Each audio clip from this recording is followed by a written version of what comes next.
Hare Krishna. Hare Krishna. Hare Krishna. Hare Krishna.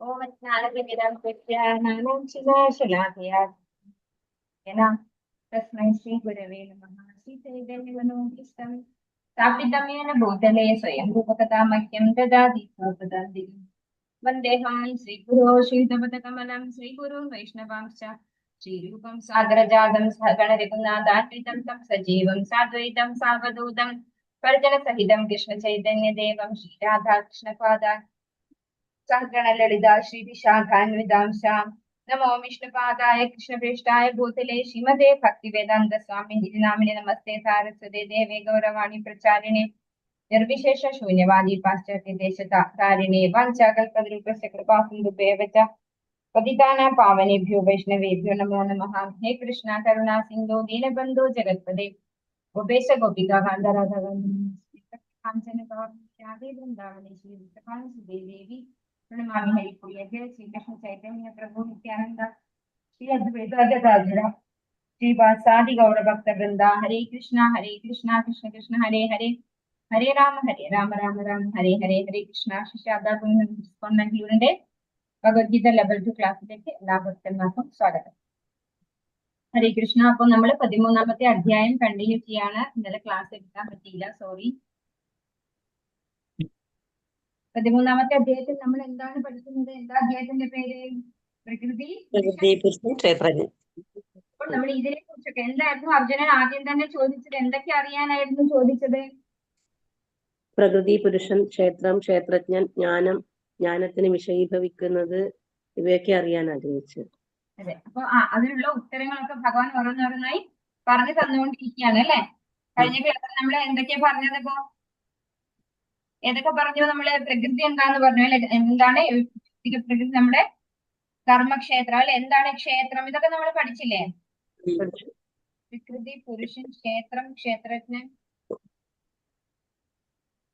ജ്ഞാനം, ജ്ഞേയം അല്ലെ. ഇനി അടുത്ത ശ്ലോകം 25ാമത്തെ ശ്ലോകം അല്ലേ നമ്മൾ എടുക്കേണ്ടത്? 24 എടുത്തതല്ലേ? 25. ഹരേ കൃഷ്ണ. ഹരേ മാതാജി.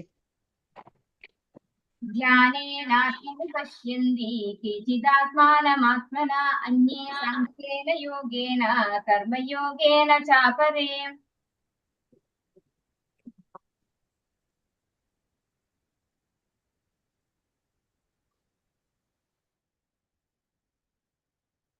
ചിലർ ധ്യാനം കൊണ്ട് പരമാത്മാവിനെ തങ്ങളിൽ തന്നെ കാണുന്നു. മറ്റു ചിലർ തത്വശാസ്ത്രപരമായ ചർച്ചകളിലൂടെയും ചിലർ നിഷ്കാമ കർമ്മയോഗം കൊണ്ടും പരമാത്മാവിനെ കണ്ടെത്തുന്നു. അപ്പൊ ഇവിടെ എന്താ പറയുന്നത്? ആത്മസാക്ഷാത്കാരത്തിനായുള്ള ഗവേഷണത്തിന്റെ കാര്യത്തിൽ ബദ്ധജീവാത്മാക്കൾ 2 തരക്കാരാണെന്ന് ഭഗവാൻ പറയുന്നു. നാസ്തികരും ആത്മേയവാദികളും. ഇപ്പൊ 2 തരം ആൾക്കാരുണ്ട്. അതായത് ഒന്ന് അദ്വൈതവാദികളും ഒന്ന് ദ്വൈതവാദികളുമാണ്. അദ്വൈതവാദികൾ പറഞ്ഞു കഴിഞ്ഞാല് മായാവാദികൾ എല്ലാവരും ഉൾപ്പെട്ടു അല്ലെ. നാസ്തികർ എന്ന് പറയും. അതായത്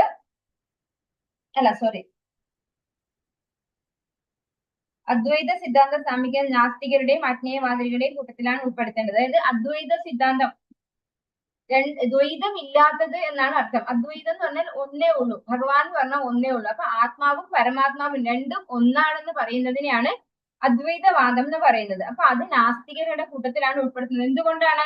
ഭഗവാൻ ഒരു സെപ്പറേറ്റ് ഐഡന്റിറ്റി ഇല്ല എന്നാണ് അവർ പറയുന്നത് അല്ലെ. ഭഗവാൻ ഇല്ല, ഞാൻ തന്നെയാണ് ദൈവം എന്ന് പറയുന്ന ഒരു കോൺസെപ്റ്റ് ആണ് അദ്വൈതം. ഇനി ദ്വൈത സിദ്ധാന്തം എന്താണ്? ജീവാത്മാവാണ്, പരമാത്മാവ് രണ്ടും രണ്ടാണ് എന്ന് പറയുന്നതാണ് അദ്വൈത സിദ്ധാന്തം. ചൈതന്യ മഹാപ്രഭു നമുക്ക് തന്ന തത്വം എന്താണ്?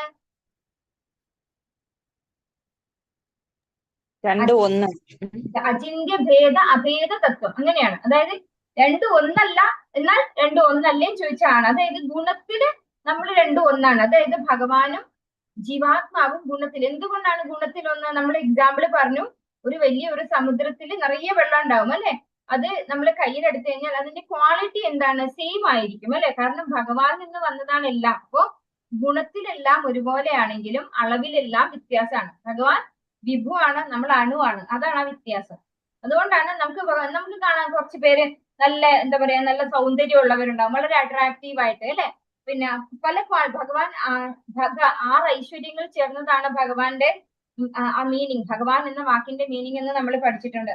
അപ്പൊ അവരിലുള്ള എല്ലാ ക്വാളിറ്റിയും എല്ലാവരിലും ഉണ്ടാവില്ല, അല്ലെങ്കിൽ ആരെങ്കിലും ഒരാളിൽ എല്ലാ ക്വാളിറ്റിയും ഉണ്ടാവണമെന്നില്ല. കുറച്ച് കുറച്ച് ക്വാളിറ്റീസ് നമ്മൾ എല്ലാവരിലും ഉണ്ടാവും, ഓരോരോ ക്വാളിറ്റീസ് അല്ലെ. ചിലർ വളരെ ഇന്നസെൻസ് ആയിട്ടുള്ളവരുണ്ടാവും, ചിലർ എന്താണ് വളരെ ത്യാഗമനസ്കരായിട്ടുള്ളവരുണ്ടാവും, ചിലർ നല്ല സൗന്ദര്യമുള്ളവര്, ചിലർ സമ്പത്തുള്ളവര്. പക്ഷെ എല്ലാം ഒത്തിണങ്ങിയതാരാണ്? ഭഗവാനാണ് അല്ലെ. ഭഗവാൻ എല്ലാത്തിനെയും സംഭരണിയാണ്, അതിൽ നിന്നാണ് നമുക്ക് കിട്ടുന്നത്. അപ്പൊ ഗുണത്തിൽ നമ്മൾ ഒരുപോലെയാണെങ്കിലും അളവില് വ്യത്യസ്തരാണ് നമ്മൾ, അതാണ് ആ വ്യത്യാസം ഇരിക്കുന്നത്. അപ്പൊ അങ്ങനെയുള്ള 2 കൂട്ടരാണ് കുറിച്ചാണ് ഭഗവാൻ ഇവിടെ പറയുന്നത്. എന്താ ഇവിടെ പറയുന്നത്? ചിലർ ധ്യാനം കൊണ്ട് പരമാത്മാവിനെ തങ്ങളിൽ തന്നെ കാണുന്നു, മറ്റു ചിലർ തത്വശാസ്ത്രമായ ചർച്ചകളിലൂടെയും, ചിലർ നിഷ്കാമ കർമ്മയോഗം കൊണ്ടും പരമാത്മാവിനെ കണ്ടെത്തുന്നു. അപ്പൊ എല്ലാവരും ടാർഗറ്റ് ചെയ്യുന്നത് ആരെയാണ്? ഭഗവാനെ മനസ്സിലാക്കാൻ വേണ്ടിയാണ് എല്ലാവരും. പക്ഷെ മാർഗങ്ങൾ വ്യത്യാസമാണെന്ന് മാത്രമേ ഉള്ളൂ. അതിൽ ഏറ്റവും പെർഫെക്റ്റ് ആയിട്ടുള്ള മെത്തേഡാണ് ഭഗവാൻ ഭക്തി യോഗയിലൂടെ പറഞ്ഞു തന്നത് അല്ലെ. ഇങ്ങനെയുള്ള ആളുകളും ഉണ്ട്. അപ്പൊ വ്യത്യസ്ത രീതിയിൽ ഭഗവാനെ ആരാധിക്കുന്നവരും ഉണ്ടെന്ന് ഭഗവാൻ ഇവിടെ പറഞ്ഞു തരികയാണ് ചെയ്യുന്നത്. അന്യേ ത്വേവമജാനന്ദഃ ശ്രുത്വാന്യേഭ്യഃ ഉപാസതേ തേപി ചാതിതരന്ത്യേവ മൃത്യും ശ്രുതിപരായണാഃ. പിന്നെയും ചിലരുണ്ട്, വേണ്ടത്ര ആധ്യാത്മിക ജ്ഞാനമില്ലെങ്കിലും മറ്റുള്ളവരിൽ നിന്ന് ഭഗവത് ചരിതം കേട്ടറിഞ്ഞ് ആരാധിക്കാൻ തുടങ്ങിയവർ. പ്രാമാണികരിൽ നിന്ന് കേൾക്കുന്നതിൽ ഔത്സുക്യമുള്ളത് കൊണ്ട് അവരും ജനന മരണങ്ങൾക്ക് അപ്പുറം കടക്കുന്നു. അപ്പൊ ഇനിയൊരു കൂട്ടരും കൂടെ ഉണ്ട്. എന്താണ്? അവർക്ക് കാര്യമായ ആധ്യാത്മിക ജ്ഞാനമൊന്നും ഇല്ലെങ്കിലും അവരെന്ത് ചെയ്യുന്നുണ്ട്? അറിവുള്ളവരുടെ അടുത്ത് നിന്ന് കേട്ടറിഞ്ഞിട്ട്, ഭഗവാനെ കുറിച്ച് കേട്ടറിഞ്ഞിട്ട് ഭഗവാന്റെ ഭക്തിയിലേക്ക് വരാൻ അല്ലെ, അതിൽ ഔത്സുക്യം ഉള്ളതുകൊണ്ട്. നമ്മളൊക്കെ ആ ഒരു കാറ്റഗറിയിൽ വരുന്നവരാണ് അല്ലെ. നമുക്കറിയാം, ഇതിന് എക്സാമ്പിൾ പറയുകയാണെങ്കിൽ ധ്രുവ മഹാരാജാവ് 5 വയസ്സിലാണ് തപസ് ചെയ്യാൻ പോയത്. ആരാണ് പറഞ്ഞു കൊടുത്തത് ഭഗവാനെ കുറിച്ച്? നാരദ ബ്രഹ്മർഷിയാണ് പറഞ്ഞു കൊടുത്തത് അല്ലെ. അപ്പൊ ആ കേട്ടറിവ് വെച്ചിട്ട് പിന്നെ അമ്മയും പറഞ്ഞു കൊടുത്തു ഭഗവാനെ കുറിച്ച്. ആദ്യം അമ്മ പറഞ്ഞു കൊടുത്തു. അങ്ങനെയാണ് കാട്ടില് തപസ് ചെയ്യാൻ പോണത്. നിശ്ചയദാർഢ്യത്തോടുകൂടി തപസ് ചെയ്യാൻ പോയപ്പോ ഭഗവാൻ ആരെ വിട്ടു? ഗുരുവായിട്ട് നാരദ ബ്രഹ്മർഷിയെ വിട്ടു. അപ്പൊ അങ്ങനെ ഭഗവാനാണ് നമുക്ക് ഗുരുവിനെ തരുന്നത്. അപ്പൊ ആ ഗുരുവിലൂടെയും നമുക്ക് മുന്നോട്ട് പോകാൻ പറ്റും. അപ്പൊ നമ്മള് മനസ്സിലാക്കേണ്ടത്, ഒരു യഥാർത്ഥ ആധ്യാത്മിക ആചാര്യനെ കിട്ടുക എന്നുള്ളതാണ് ഒരു വലിയ കാര്യം. അപ്പൊ നമുക്ക് അങ്ങനെ ഒരു ആധ്യാത്മിക ആചാര്യനിലൂടെ നമുക്ക് കാര്യങ്ങൾ മനസ്സിലാക്കാം. കാരണം ആരും അധികം ജ്ഞാനമുള്ളവരല്ല അല്ലെ. ആചാര്യന്മാര് പറഞ്ഞു തന്നത് നമ്മൾ കേൾക്കാം. നമ്മൾ ഈ ഒരു ഭഗവത്ഗീതയിൽ വരും തന്നെ ശൃണു ശൃണു ശൃണു തച്ഛൃണു തച്ഛൃണു എന്ന് ഭഗവാൻ ഇടയ്ക്കിടയ്ക്ക് പറയുന്നുണ്ട്. അത് നീ കേൾക്കൂ കേൾക്കൂ എന്നാണ് പറയുന്നത്. അപ്പൊ കേട്ടിട്ടാണ് ആദ്യം മനസ്സിലാക്കേണ്ടത്. നമുക്കറിയാം, കേൾവി എന്ന ഒരൊറ്റ ഒരു ഇന്ദ്രിയം മാത്രം ഉപയോഗിച്ച് ഭഗവാന്റെ ധാമത്തിലേക്ക് അല്ലെങ്കിൽ ഭഗവാന്റെ ഭാര്യയായിട്ടുള്ളത് ആരാണ്? ആർക്കെങ്കിലും അറിയോ? രുക്മിണി ദേവി. രുക്മിണി ദേവി കേട്ട് മാത്രം അറിഞ്ഞതാണ്, ഭഗവാനെ കണ്ടറിഞ്ഞിട്ടല്ല. ഭഗവാൻ ഒരു ലവ് ലെറ്റർ അയച്ചു കൊടുക്കുന്നുണ്ട് അല്ലെ. എന്നെ ഇവിടുന്ന് കൂട്ടിക്കൊണ്ട് പോകണമെന്ന് പറഞ്ഞിട്ട് ഒരു ലെറ്റർ അയക്കുന്നുണ്ട്, ഒരു ബ്രാഹ്മണന്റെ കയ്യിൽ കൊടുത്തു വിടാണ് ചെയ്യുന്നത്. പക്ഷെ അതിനു മുമ്പ് ഒരിക്കലും രുക്മിണി ദേവി ഭഗവാനെ കണ്ടിട്ടില്ല. അപ്പൊ കേട്ട് മാത്രം, അതാണ് ശ്രവണം. അതുകൊണ്ടും നമുക്ക് എന്താണ്? ഭഗവാന്റെ ജനന മരണങ്ങൾക്ക് അപ്പുറം കടക്കാൻ സാധിക്കും എന്നാണ് പറയുന്നത്. അപ്പൊ ഭഗവത് ചരിത്രം യഥാർത്ഥ ആധ്യാത്മിക ആചാര്യനിൽ നിന്ന്, അല്ലെങ്കിൽ ഗുരുശിഷ്യ പരമ്പരയിലൂടെ വന്നിട്ടുള്ള ആചാര്യന്മാരിൽ നിന്ന് കേട്ടറിഞ്ഞാല് നമുക്ക് വേഗത്തിൽ ജനന മരണങ്ങൾക്ക് അപ്പുറം കടക്കാൻ സാധിക്കുന്നു. ഇവിടെ പറയുന്നു, ആധ്യാത്മിക സ്രോതസ്സിൽ നിന്ന് കേൾക്കുന്നത് കൊണ്ടും വിശേഷിച്ച് ഹരേ കൃഷ്ണ കൃഷ്ണ കൃഷ്ണ ഹരേ ഹരേ ഹരേ രാമ രാമ രാമ ഹരേ ഹരേ എന്ന മന്ത്രം ഉരുവിടുന്നതിന്റെ അതീന്ദ്രിയ സ്പന്ദനം കേൾക്കുന്നത് കൊണ്ടും സാധാരണക്കാരന് പുരോഗമിക്കാൻ സാധിക്കുമെന്ന് ശ്രീ ചൈതന്യ മഹാപ്രഭുവിന്റെ അഭിപ്രായം. അതുകൊണ്ട് ആത്മസാക്ഷാത്കാരം നേടിയവരിൽ നിന്ന് കേൾക്കാനുള്ള അവസരങ്ങൾ ആരും ഒരിക്കലും പാഴാക്കരുത്. അപ്പൊ നമ്മൾ ആത്മസാക്ഷാത്കാരം നേടിയവരിൽ നിന്ന് കേൾക്കാൻ പ്രത്യേകിച്ചും ശ്രമിക്കണം. അതുപോലെ ഹരേ കൃഷ്ണ മഹാമന്ത്രം അത് നമ്മൾ ജപിക്കുന്നതോടൊപ്പം കേൾക്കുകയും വേണം. അങ്ങനെയാണ് നമ്മൾ ഈ നാമം ജപിക്കുന്നതിന്റെ ഒരു പ്രത്യേകത പറയുന്നത്. എന്താന്ന് വെച്ചാല്, നമ്മള് ജപിക്കുന്ന ആ ഒരു മന്ത്രം അത് നമ്മൾ കേൾക്കുക എന്നുള്ളതാണ് നമ്മുടെ ലക്ഷ്യം വേണ്ടത്. അതായത് നമ്മൾക്കറിയാം, നമ്മൾ ജപിക്കുമ്പോൾ നമുക്ക് ഒരുപാട് ചിന്തകളും കാര്യങ്ങളൊക്കെ വരും അല്ലെ. ചിന്തകളിൽ നിന്ന് നമുക്ക് പുറത്തേക്ക് കടക്കാൻ എത്ര നമ്മൾ മാറ്റിയാലും പിന്നെ വരും ചിന്തകൾ. അപ്പൊ അതിൽ നിന്ന് പുറത്തു വരണമെങ്കിൽ നമ്മൾ ജപിക്കുന്ന നാമം നമ്മൾ ചെവി കൊണ്ട് കേൾക്കാൻ ശ്രമിക്കുകയാണ് വേണ്ടതെന്ന് പറഞ്ഞു തരാറുണ്ട്. അപ്പൊ രണ്ടും വരും അതിനകത്ത്. അപ്പൊ ജപവും ആവും ശ്രവണവും ആവും. യാവത് സഞ്ജായതേ കിഞ്ചിത് സത്വം സ്ഥാവര ജംഗമം ക്ഷേത്ര സംയോഗാ തദ്വിധി പരദർശഭ. ഹേ ഭരതശ്രേഷ്ഠ, ഇവിടെ കാണപ്പെടുന്ന ചരാചരങ്ങളെല്ലാം ക്ഷേത്രങ്ങളുടെയും കർമ്മമണ്ഡലത്തിന്റെയും ക്ഷേത്രജ്ഞന്മാരുടെ കർമ്മമണ്ഡലങ്ങളെ അറിയുന്നവരുടെയും സംയോഗത്തിൽ നിന്നുളവായതാണ്. ഇവിടെ എന്താ പറയുന്നത്? എല്ലാം എങ്ങനെയാണ് ഉണ്ടായിട്ടുള്ളത്? നമ്മുടെ ഈ ഭൗതിക പ്രകൃതിയിൽ എങ്ങനെയാണ് ഉണ്ടായിട്ടുള്ളത്? എന്താണ് ക്ഷേത്രം, എന്താണ് ക്ഷേത്രജ്ഞൻ? നമ്മൾ പഠിച്ചു. എന്താണ് ക്ഷേത്രം? ക്ഷേത്രം എന്ന് പറയുന്നത് ഈ ശരീരം അല്ലെ, ഭൗതിക പ്രകൃതിയാൽ നിർമ്മിതമായിട്ടുള്ള ഈ ശരീരമാണ്. ക്ഷേത്രജ്ഞൻ എന്ന് പറയുന്നത് ആരാണ്? ക്ഷേത്രജ്ഞന്മാർ രണ്ട് വിധമുണ്ട്. ആരൊക്കെയാണ്? ക്ഷേത്രത്തെ അറിയുന്നവൻ, ജീവാത്മാവ്, പരമാത്മാവ്. ജീവാത്മാവ് ഒരു ക്ഷേത്രജ്ഞനാണ്. അതിന് എത്ര ശരീരത്തെ കുറിച്ച് അറിയാൻ പറ്റും? ജീവാത്മാവിന് നമ്മുടെ മാത്രം, നമ്മുടെ ഒരു ശരീരത്തെ കുറിച്ച് മാത്രം. പിന്നെ പരമാത്മാവായിട്ടുള്ള ക്ഷേത്രജ്ഞനോ? എല്ലാവരെ കുറിച്ച് അറിയാൻ പറ്റും. എല്ലാവരെ കുറിച്ച്, എല്ലാവരുടെ ഉള്ളിലും ഒരേ പരമാത്മാവാണ് ക്ഷേത്രജ്ഞനായിട്ടിരിക്കുന്നത് അല്ലെ. അതുകൊണ്ടാണ് പരമാത്മാവിന് എല്ലാവരെ കുറിച്ചും അറിയാമെന്ന് പറയുന്നത്. അപ്പൊ ഇങ്ങനെയുള്ള 3 പേരായി അപ്പൊ ഇവിടെ അല്ലെ. ക്ഷേത്രം എന്ന് പറയുന്നത് നമ്മുടെ ശരീരമാണ്. പിന്നെ ക്ഷേത്രജ്ഞൻ എന്ന് പറയുന്നത് ജീവാത്മാവും പരമാത്മാവും. അങ്ങനെ 3 കാര്യം പറഞ്ഞു. ഇവിടെ എന്താ പറഞ്ഞിരിക്കുന്നത്? ഇവിടെ കാണുന്ന എല്ലാ ചരാചരങ്ങളും എങ്ങനെയാണ് ഉണ്ടായിട്ടുള്ളത്?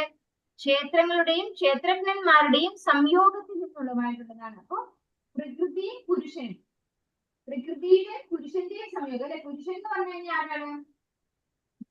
പുരുഷൻ ആരാണ്? പുരുഷൻ എന്ന് പറഞ്ഞു കഴിഞ്ഞാല് ആരാണോ ആസ്വദിക്കുന്നത് അവരെയാണ് പുരുഷൻ എന്ന് പറയുന്നത്. അതായത് ആസ്വാദകൻ എന്നതാണ് അതിന്റെ ഒരു അർത്ഥം. പുരുഷൻ എന്ന വാക്കിന്റെ അർത്ഥം ആസ്വാദകൻ എന്നാണ്. എല്ലാ ജീവാത്മാവും, അതിൽ സ്ത്രീ പുരുഷ വ്യത്യാസമില്ലാതെ, നമ്മള് പുരുഷൻ എന്ന വാക്ക് ഉപയോഗിക്കുമ്പോൾ നമ്മൾ വിചാരിക്കും നമ്മൾ സ്ത്രീകൾ പുരുഷനല്ലല്ലോ എന്ന്. പക്ഷെ അങ്ങനെയല്ല. ആരാണോ ആസ്വദിക്കുന്നത് അവർ പുരുഷനാണ്. അപ്പൊ ജീവാത്മാവ് എന്ന് പറയുന്നത് സ്ത്രീ ശരീരത്തിലായാലും പുരുഷ ശരീരത്തിലായാലും ഗുണം കൊണ്ട് എങ്ങനെയാണ് വരുന്നത്? ആസ്വാദകനാണെങ്കിൽ അവര് പുരുഷനാണ്. അപ്പൊ പിന്നെയുള്ളത് പരമാസ്വാദകൻ അല്ലെ. ഭോക്താരം യജ്ഞ തപസാം സർവലോക മഹേശ്വരം സുഹൃദം സർവഭൂതാനി നഗ്വാമാം ശാന്തി മൃച്ഛതി. ഭഗവാൻ ആരാണ്? പരമഭോക്താവാണ്. ആ പരമഭോക്താവായിട്ടുള്ള ഭഗവാനാണ് യഥാർത്ഥത്തിലുള്ള പരമ ദിവ്യോത്തമ പുരുഷൻ. അങ്ങനെ അപ്പൊ പുരുഷൻ എന്ന് പറഞ്ഞാല് എന്താണ് അർത്ഥം? ആസ്വാദകൻ എന്നാണ്. അപ്പൊ ഈ പ്രകൃതിയുടെയും പുരുഷന്റെയും സംയോഗത്തിൽ നിന്നാണ് ഈ കാണുന്ന എല്ലാ സർവചരാചരങ്ങളും ഉണ്ടായിട്ടുള്ളത് എന്നാണ് പറയുന്നത്.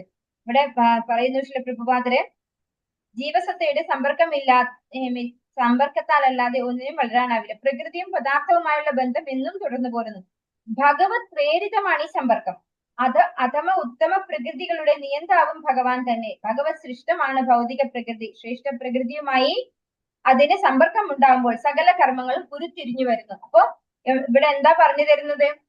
ഭഗവാന്റെ നിയന്ത്രണത്തിലാണ് നമ്മൾ ഈ അറിയാതെ യാദൃശികമായിട്ട് അങ്ങനെയല്ല. ഭഗവാന്റെ കർമ്മണ ദൈവനേത്രേണ അല്ലെ. ഭഗവാന്റെ നിശ്ചയത്തോടു കൂടി ഭഗവാന്റെ നിയന്ത്രണത്തിലാണ് എല്ലാ സംയോഗവും സംഭവിക്കുന്നത്. പക്ഷെ ഭൗതിക പ്രകൃതിയുടെയും ക്ഷേത്രജ്ഞന്മാര് എന്ന് പറഞ്ഞാൽ പുരുഷന്റെ അല്ലെ, പ്രകൃതിയുടെയും പുരുഷന്റെയും സംയോഗത്തിൽ നിന്നുളവായിട്ടുള്ളതാണ് ഈ കാണുന്ന എല്ലാ അചരങ്ങളും. സമം സർവേഷു ഭൂതേഷു തിഷ്ഠന്തം പരമേശ്വരം വിനശ്യത്വ വിനശ്യന്തം യപശ്യതി സ പശ്യതി. സർവശരീരങ്ങളിലും വ്യക്തിഗത ജീവാത്മാവിനോടൊപ്പം പരമാത്മാവിനെ കാണുകയും നശ്വരമായ ശരീരം നശിക്കുമ്പോൾ ജീവാത്മാവും പരമാത്മാവും നശിക്കുന്നില്ലെന്ന് മനസ്സിലാക്കുകയും ചെയ്യുന്നവരാണ് യഥാർത്ഥ കാഴ്ചയുള്ളവർ. ഇവിടെ എന്താ പറഞ്ഞിരുന്നത്? സർവശരീരങ്ങളിലും വ്യക്തിഗത ജീവാത്മാവിനോടൊപ്പം പരമാത്മാവിനെ കാണുന്നത്. വിദ്യാ വിനയ സമ്പന്നേ ബ്രാഹ്മണേ ഗവി ഹസ്തിനി ശുനി ചൈവശുപാകേച പണ്ഡിതാ സമദർശിന. നമ്മൾ പഠിച്ച ഒരു ശ്ലോകാണത് അല്ലെ. ആ ശ്ലോകത്തിൽ അത് ഇവിടെ പറയുന്നത് ജീവാത്മാവിനോടൊപ്പം പരമാത്മാവിനെ അല്ലെ. എല്ലാ ജീവന്റെ അകത്തും ഭഗവാൻ പരമാത്മാവായിട്ടുണ്ടെന്ന് കാണുന്ന വ്യക്തി, മനസ്സിലാക്കിയിട്ടുള്ള വ്യക്തി. നശ്വരമായ ശരീരം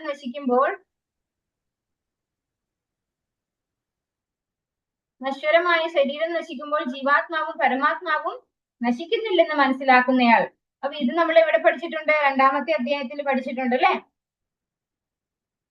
നമ്മൾ 2-ാമത്തെ അധ്യായത്തിൽ നമ്മൾ ഇതേ ശ്ലോകം നമ്മൾ പഠിച്ചിട്ടുണ്ട്. അതായത് ശരീരം നശിക്കുമ്പോൾ അതിന് നാശമില്ല ഹേ അർജുന എന്ന് പറഞ്ഞു കൊടുക്കുന്നുണ്ട് ഭഗവാൻ. അപ്പൊ അങ്ങനെ സാംഖ്യയോഗ അതെ, മാതാജി ഇടയ്ക്കിടയ്ക്ക് ഇത് അൺമ്യൂട്ട് ചെയ്ത് കഴിഞ്ഞാൽ ക്ലാസ് എടുക്കുമ്പോൾ നല്ല ഡിസ്റ്റർബൻസ് വരുന്നുണ്ട്. അപ്പോ അങ്ങനെ അതായത് ജീവാത്മാവ് ശരീരം നശിക്കുമ്പോൾ ജീവാത്മാവിനോ പരമാത്മാവിനോ നാശം സംഭവിക്കുന്നില്ല എന്ന് മനസ്സിലാക്കുകയും ചെയ്യുന്നയാൾ യഥാർത്ഥമായ കാഴ്ചയുള്ളയാളാണെന്ന് പറയുന്നപ്പോ ആ വ്യക്തിയുടെ കാഴ്ചയാണ് യഥാർത്ഥമായ കാഴ്ച. എന്തൊക്കെയാണ്? എല്ലാ ശരീരത്തിലും ഭഗവാനെ, അതായത് ജീവാത്മാവിന്റെ കൂടെ പരമാത്മാവ് കൂട്ടായിട്ടുണ്ട് എന്ന് മനസ്സിലാക്കുന്നയാൾ, അതുപോലെ തന്നെ ശരീരം നശിക്കുമ്പോൾ ജീവാത്മാവിനോ പരമാത്മാവിനോ നാശം സംഭവിക്കുന്നില്ല എന്ന് മനസ്സിലാക്കുന്നയാൾ യഥാർത്ഥമായ കാഴ്ചയുള്ളയാളാണെന്ന് പറയുന്നു. ആധ്യാത്മിക ജ്ഞാനമുള്ളവരുടെ സഹവാസം കൊണ്ടല്ലാതെ ഈ മൂന്നിനെയും ശരിക്ക് കാണാനാവില്ല. സത്സമ്പർക്കമില്ലാത്തവർ മൂഢന്മാരാണ്. അവർ കാണുന്നത് ശരീരം മാത്രം. അത് നശിക്കുമ്പോൾ എല്ലാം അവസാനിച്ചു എന്നും അവർ കരുതുന്നു. അതല്ല സത്യം. ദേഹനാശത്തിന് ശേഷവും ജീവാത്മ പരമാത്മാക്കൾ നിലനിൽക്കുന്നുണ്ട് എന്നെന്നും വിവിധ ചരാചരങ്ങളുടെ വടിവെടുത്തുകൊണ്ട് അവർ തുടരുന്നു. അപ്പൊ ഇവിടെ ശിലപ്രഭുപാദർ നമുക്ക് എന്താ പറഞ്ഞു തരുന്നത്? ഒരു ആധ്യാത്മിക ആചാര്യന്റെ സംസർഗം കൊണ്ട്, സഹവാസം കൊണ്ട് മാത്രമാണ് നമുക്ക് ഈ മൂന്നിന്റെയും, അതായത് എന്താണ് ശരീരം, എന്താണ് ജീവാത്മാവ്, ആരാണ് പരമാത്മാവ്, എന്താണ് ഇതിന്റെ ടാർഗറ്റ്, അല്ലെ, ഒരു ജീവാത്മാവിന്റെ ലക്ഷ്യം എന്താണ്, ഇതൊക്കെ നമുക്ക് തിരിച്ചറിയണമെങ്കിൽ നമുക്ക് ആരുടെ സഹായം വേണം? ഒരു യഥാർത്ഥ ആധ്യാത്മിക ആചാര്യന്റെ സഹായം അത്യാവശ്യമാണ്. സമം പശ്യന്തി സർവത്ര സമവസ്ഥിതമീശ്വരം നിഹിനസ്യാത്മനാത്മാനം തതോ യാതി പരാം ഗതിം. എവിടെയും ഏതൊരു ജീവിയിലും ഒരേ വിധം കുടികൊള്ളുന്ന പരമാത്മാവിനെ ദർശിച്ചാൽ ആ മനുഷ്യൻ മനസ്സുകൊണ്ട് സ്വയം അധപതിക്കുന്നില്ല. അങ്ങനെ ഇന്ദ്രിയാതീതമായ ലക്ഷ്യത്തോടെ അയാൾ അടുക്കുന്നു. ഇപ്പോ നമുക്കിപ്പോ ആധ്യാത്മിക ആചാര്യന്റെ സഹായം ഇല്ലാണ്ട് ഇത് മനസ്സിലാവില്ല പറയും. നമ്മളെല്ലാവരും ഒരുപാട് മരണങ്ങൾ കണ്ടിട്ടുണ്ടാവും, അല്ലെ? പക്ഷെ ആരെങ്കിലും ചിന്തിക്കാറുണ്ടോ ഈ ശരീരം ഇങ്ങനെ കൊണ്ടുപോയി ദഹിപ്പിക്കുന്നു, ശരിക്കും ആരാണ് മരിക്കുന്നത്, ഈ മരിക്കുന്നയാൾ എങ്ങോട്ടാണ് പോകുന്നത്? ഇതൊന്നും നമ്മൾ ആരും ചിന്തിക്കാത്തൊരു കാര്യമാണ്, അല്ലെ? നമ്മൾ വെറുതെ പിന്നെ ആരെങ്കിലും മരിച്ചാൽ പറയാ, പിന്നെ അവരുടെ പേര് പറയില്ല, അല്ലെ? ബോഡി എന്നാണ് പറയാ. നമ്മൾ ആ ഒരു ഡെഡ് ബോഡിക്ക് എന്താ പറയാ? ബോഡി എടുക്കുന്നു എന്നാണ് പറയാ. അല്ലാണ്ട് ഒരു വ്യക്തി, ഇപ്പൊ ഒരു രാമൻ എന്ന് പറയുന്ന ഒരു വ്യക്തിയാണ് മരിക്കുന്നതെങ്കിൽ രാമനെ എടുക്കുന്നു എന്ന് ആരും പറയാറില്ല. എന്താ പറയാ? രാമന്റെ ബോഡി എടുക്കുന്നു. അപ്പൊ ഈ രാമൻ എന്ന് പറയുന്നത് ആ ബോഡി അല്ല എന്ന് നമ്മൾ ആ പറയുന്നതിൽ തന്നെ ഇംപ്ലൈഡ് ആണ്, അല്ലെ? ആ പറയുമ്പോ തന്നെ നമുക്കത് മനസ്സിലാവും. നമ്മൾ എല്ലാവർക്കും അറിയുന്നതാണ്. നമ്മൾ ഒരുപാട് മരണ വീട്ടിൽ പോയിട്ടുണ്ടാവും, പക്ഷെ മരിച്ചു കഴിഞ്ഞാൽ നമ്മൾ ആരും ആ വ്യക്തിയുടെ പേരെടുത്ത് പറയാറില്ല. ആ വ്യക്തി പോയി അങ്ങനെ പറയാം, അല്ലെ? ഇപ്പൊ ഏതൊരു വ്യക്തിയാണോ മരിച്ചത് ആ വ്യക്തി മരിച്ചു പോയി, ഇപ്പൊ ബോഡി എടുക്കുകയാണ് ചെയ്യുന്നത്. അപ്പൊ ഇത് രണ്ടും രണ്ടാണ് എന്നുള്ളത് നമുക്ക് അറിയാമെങ്കിലും ആ യഥാർത്ഥ അറിവ്, ആ ഒരു ജ്ഞാനം നമുക്ക് ഏതിലൂടെ മാത്രമേ കിട്ടുന്നുള്ളൂ? ശരിക്കും പറഞ്ഞാൽ ഭഗവത്ഗീത പഠിക്കുമ്പോഴാണ് നമുക്കത് മനസ്സിലാക്കാൻ സാധിക്കുന്നത്, അല്ലെ? ഭഗവത്ഗീതയിലൂടെ ഭഗവാൻ വ്യക്തമായിട്ട് ഇതാണ് നമുക്ക് അടിവരയിട്ട് പറഞ്ഞു തരികയാണ് ആരാണ് ജീവാത്മാവ് എന്ന്. അപ്പോ അങ്ങനെ ഒരു ആധ്യാത്മിക ആചാര്യന്റെ സഹായത്തിലൂടെ മാത്രമേ നമുക്ക് ഈ ഒരു സത്യം തിരിച്ചറിയാൻ കഴിയുള്ളൂ. ഇവിടെ എന്താ പറയുന്നത്? ഏതൊരു ജീവിയിലും ഒരേ വിധം കുടികൊള്ളുന്ന പരമാത്മാവിനെ ദർശിക്കുന്നയാള് മനസ്സുകൊണ്ട് സ്വയം അധപതിക്കുന്നില്ല. അങ്ങനെ ദർശിക്കുന്ന വ്യക്തി ഒരിക്കലും അധപതിക്കുന്നില്ല. അതായത് എല്ലാവരിലും ഒരേ പരമാത്മാവാണെന്ന് മനസ്സിലാക്കിയാൽ ആ വ്യക്തിക്ക് അധപതിക്കുന്നില്ല. അങ്ങനെ ഇന്ദ്രിയാതീതമായ ലക്ഷ്യത്തോടെ അയാൾ അടുക്കുന്നു. അപ്പൊ ആ വ്യക്തി ഭഗവാനോട്, ഇന്ദ്രിയാതീതമായ ലക്ഷ്യം എന്ന് പറഞ്ഞാൽ ആരാണ് ലക്ഷ്യം? ഭഗവാനാണ്, അല്ലെ? പരമദിവ്യോത്തമ പുരുഷനായിട്ടുള്ള ഭഗവാനാണ് നമ്മുടെ ലക്ഷ്യം. അതിനോട് ആ വ്യക്തി അടുക്കുന്നു എന്ന് പറഞ്ഞു. സാധാരണ നിലയിൽ വിഷയാസക്തമാണ് മനസ്സ്. പക്ഷെ അത് പരമാത്മാവിലേക്ക് തിരിഞ്ഞാൽ മനുഷ്യന് ആധ്യാത്മിക ജ്ഞാന മാർഗത്തിൽ പുരോഗമിക്കാം. അപ്പൊ മനസ്സെന്ന് പറയുന്നത് എന്താണ്? അതിങ്ങനെ അതും ഇതും ഒക്കെ ചിന്തിച്ചു കൂട്ടിക്കൊണ്ടിരിക്കും, അല്ലെ? അങ്ങനെ ചിന്തിക്കുന്ന മനസ്സിനെ നമുക്ക് പരമാത്മാവിലേക്ക് തിരിച്ചാൽ, അതായത് എല്ലാവരുടെ ഉള്ളിലും ഒരേ ഭഗവാൻ പരമാത്മാവായിട്ടിരിക്കുന്നു എന്നുള്ള സത്യം തിരിച്ചറിയുമ്പോൾ തന്നെ നമുക്ക് അനാവശ്യമായിട്ടുള്ള ആ ഒരു എന്താ പറയാ, ആ വ്യക്തി അങ്ങനെയാണ്, ഈ വ്യക്തി ഇങ്ങനെയാണെന്നുള്ള ഒരു കാറ്റഗറൈസേഷൻ നമുക്ക് ഉണ്ടാവില്ല. നമ്മൾ ആരോടാണ് അടുത്തുകൊണ്ടിരിക്കുക? പരമാത്മാവായിട്ട് എല്ലാവരുടെ ഉള്ളിൽ ഇരിക്കുന്ന ഭഗവാനോട് നമ്മൾ അടുത്തുകൊണ്ടേയിരിക്കും. പ്രകൃത്യൈവ ച കർമാണി ക്രിയമാണാനി സർവശഃ യഃ പശ്യതി തദാത്മാനം കർത്താരം സ പശ്യതി. ഭൗതിക പ്രകൃതി സൃഷ്ടമായ ശരീരമാണ് എല്ലാ പ്രവർത്തനങ്ങളും ചെയ്യുന്നതെന്നും ആത്മാവ് ഒന്നും ചെയ്യുന്നില്ലെന്നും അറിയുന്നവനത്രേ യഥാർത്ഥത്തിൽ ദർശിക്കുന്നവൻ. ഈ ഒരു ശ്ലോകം നമ്മൾ മുമ്പേ പഠിച്ചിട്ടുണ്ടല്ലോ, 3-ാമത്തെ അധ്യായത്തിൽ. ആരെങ്കിലും അറിയോ ചൊല്ലാൻ? 3.21 പ്രകൃതേ ക്രിയമാണാനി ഗുണൈ കർമാണി സർവശഃ അഹങ്കാര വിമോഹാത്മാ കർത്താരം മന്യതേ. ഭൗതിക പ്രകൃതിക്ക് സൃഷ്ടമായ ശരീരം അല്ലെ നമ്മുടെ ഞാനെന്ന് പറയുന്ന വ്യക്തിയല്ല ഇതൊന്നും ചെയ്യുന്നത്. കർമ്മങ്ങൾ ആരാണ് ചെയ്യുന്നത്? ഭൗതിക പ്രകൃതിയിലെ ത്രിഗുണങ്ങളാണ് നമ്മളെ കൊണ്ട് കർമ്മങ്ങൾ ചെയ്യിക്കുന്നത്. ആത്മാവ് ഒന്നും ചെയ്യുന്നില്ല അല്ലെ. ആത്മാവ് കർമ്മങ്ങൾക്ക് പ്രേരിപ്പിക്കുന്നില്ല, കർമ്മം ചെയ്യുന്നില്ല. നമ്മൾ നേരത്തെ പഠിച്ചിട്ടുണ്ട് ആ ശ്ലോകം. അപ്പൊ അങ്ങനെയുള്ള ഒന്നാണ് ആത്മാവെന്നും അറിയുന്നവനാണ് യഥാർത്ഥത്തിൽ ഉള്ള കാഴ്ചയുള്ളവൻ. അപ്പൊ ആ യഥാർത്ഥ ദർശനം, ആ ദർശനം എന്താണ്? ഈ ഭൗതിക പ്രകൃതിയാണ് ഒരു വ്യക്തിയെ കൊണ്ട് കർമ്മങ്ങൾ ചെയ്യിക്കുന്നത്. അതെങ്ങനെയാ കർമ്മങ്ങൾ ചെയ്യിക്കുന്നത്?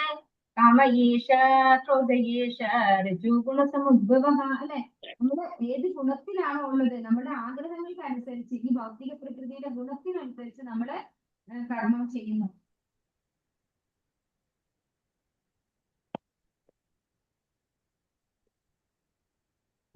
ഭാവാർത്ഥം ഒന്ന് വായിക്കാം ഞാൻ.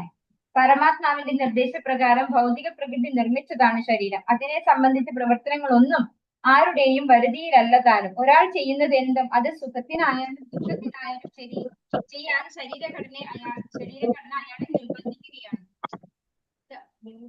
അൺമ്യൂട്ടാക്കി വെക്കുമ്പോഴേ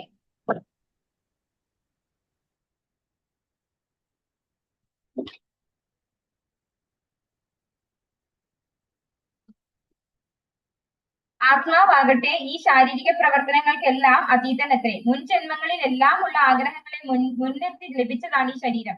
ആഗ്രഹങ്ങൾ നിറവേറ്റാൻ വേണ്ടി ശരീരം നൽകപ്പെട്ടിരിക്കുന്നു. മനുഷ്യൻ ആ ശരീരം കൊണ്ട് തദനുസൃതമായി പ്രവർത്തിക്കുകയും ചെയ്യുന്നു. പ്രായോഗികമായി ആഗ്രഹ നിവൃത്തിക്ക് ഉതകുന്ന വിധം പരമപുരുഷൻ ആസൂത്രണം ചെയ്ത ഒരു യന്ത്രമാണ് ശരീരം.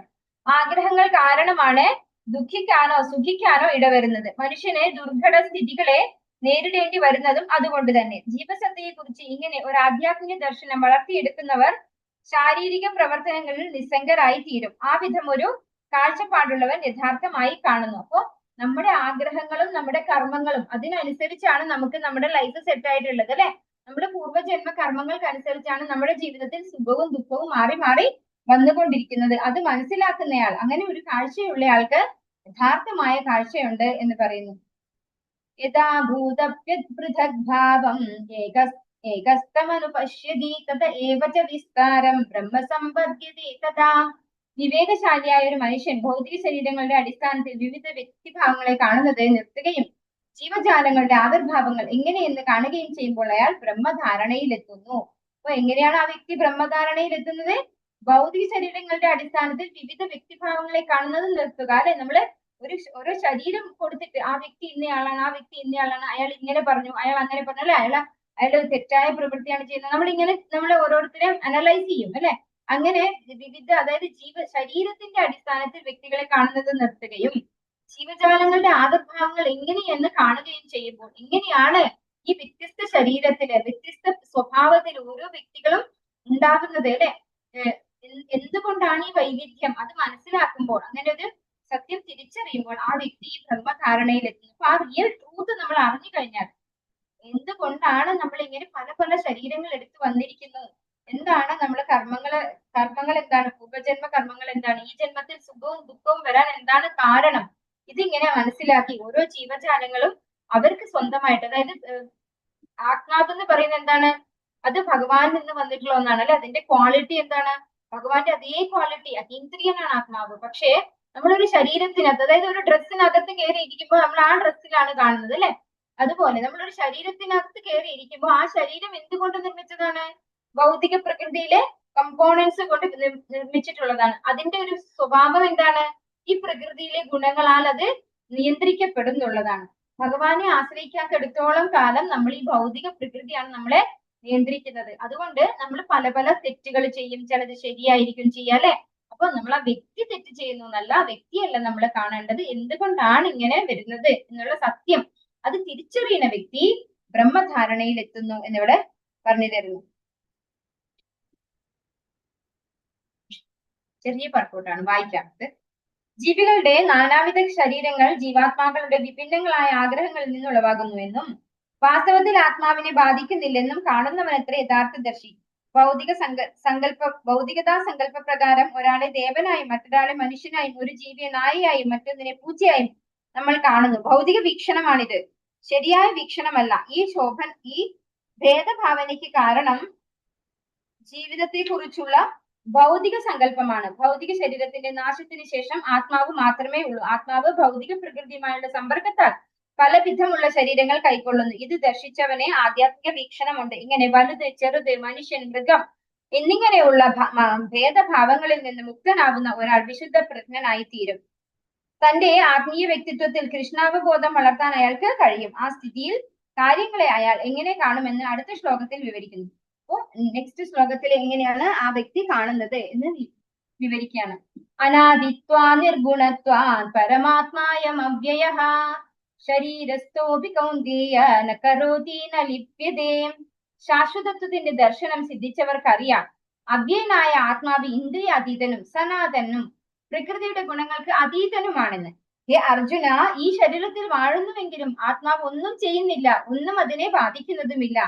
അപ്പോ നമ്മൾ ഒരു ശരീരത്തിൽ ഇരിക്കുന്നത് കൊണ്ട് മാത്രം ആ ഭൗതിക പ്രകൃതിയിലെ ത്രിഗുണങ്ങളാൽ കുറച്ച് കർമ്മങ്ങൾ ചെയ്യുന്നു, പക്ഷേ അത് ആത്മാവിനെ ബാധിക്കുന്നില്ല എന്ന് പറയാണ്. പക്ഷെ എന്ത് സംഭവിക്കുന്നു ആത്മാവിന്? ആത്മാവിന് ഓരോരോരോ ശരീരങ്ങൾ കിട്ടുന്നു അല്ലെ? ആ ഒരു ഭൗതിക പ്രകൃതിയാൽ നമ്മൾ ചെയ്യുന്ന കർമ്മങ്ങൾക്കനുസരിച്ച് അത് ഓരോ ശരീരം ചേഞ്ച് ആക്കിക്കൊണ്ടിരിക്കേണ്ടതായിട്ട് വരുന്നു. കർക്കോട്ട് നോക്കാം. ഭൗതിക ശരീരത്തിന്റെ ഉത്പത്തിയിൽ ഒരു ജീവാത്മാവ് പിറന്നു എന്ന് തോന്നിപ്പോവും. വാസ്തവത്തിൽ ജീവാത്മാവ് ശാശ്വതനാണ്, ജനിച്ചിട്ടുമില്ല. ഭൗതിക ശരീരസ്ഥനാണെങ്കിലും ആത്മാവ് അതീന്ദ്രിയനും സനാതനനുമാണ്, നാശമില്ലാത്തതും. സ്വഭാവേന ആനന്ദമയനായ ആത്മാവ് ഭൗതിക പ്രവർത്തനങ്ങളിൽ ഏർപ്പെടാറില്ല. തന്മൂലം ശരീര സമ്പർക്കം കാരണം ചെയ്യാനിടവരുന്ന കർമ്മങ്ങൾ ആത്മാവിനെ ബന്ധിക്കില്ല. അപ്പോൾ നമ്മൾ ഈ ഒരു ഭൗതിക പ്രകൃതിയുടെ ഗുണത്തിനനുസരിച്ചാണ് നമ്മൾ ഈ കർമ്മങ്ങൾ ചെയ്യുന്നത്. അപ്പോൾ ആത്മാവ് എന്ന് പറയുന്നത് എന്താണ്? അത് ഒരിക്കലും നശിക്കാത്ത, എപ്പോഴും ശാശ്വതനായിട്ട്, എങ്ങനെയാണോ ഭഗവാൻ ശാശ്വതനാണെന്ന് പറയുന്നത് അതുപോലെ ഭഗവാന്റെ ഒരു അംശമാണ് നമ്മൾ, ശാശ്വതമായിട്ടുള്ള അംശം.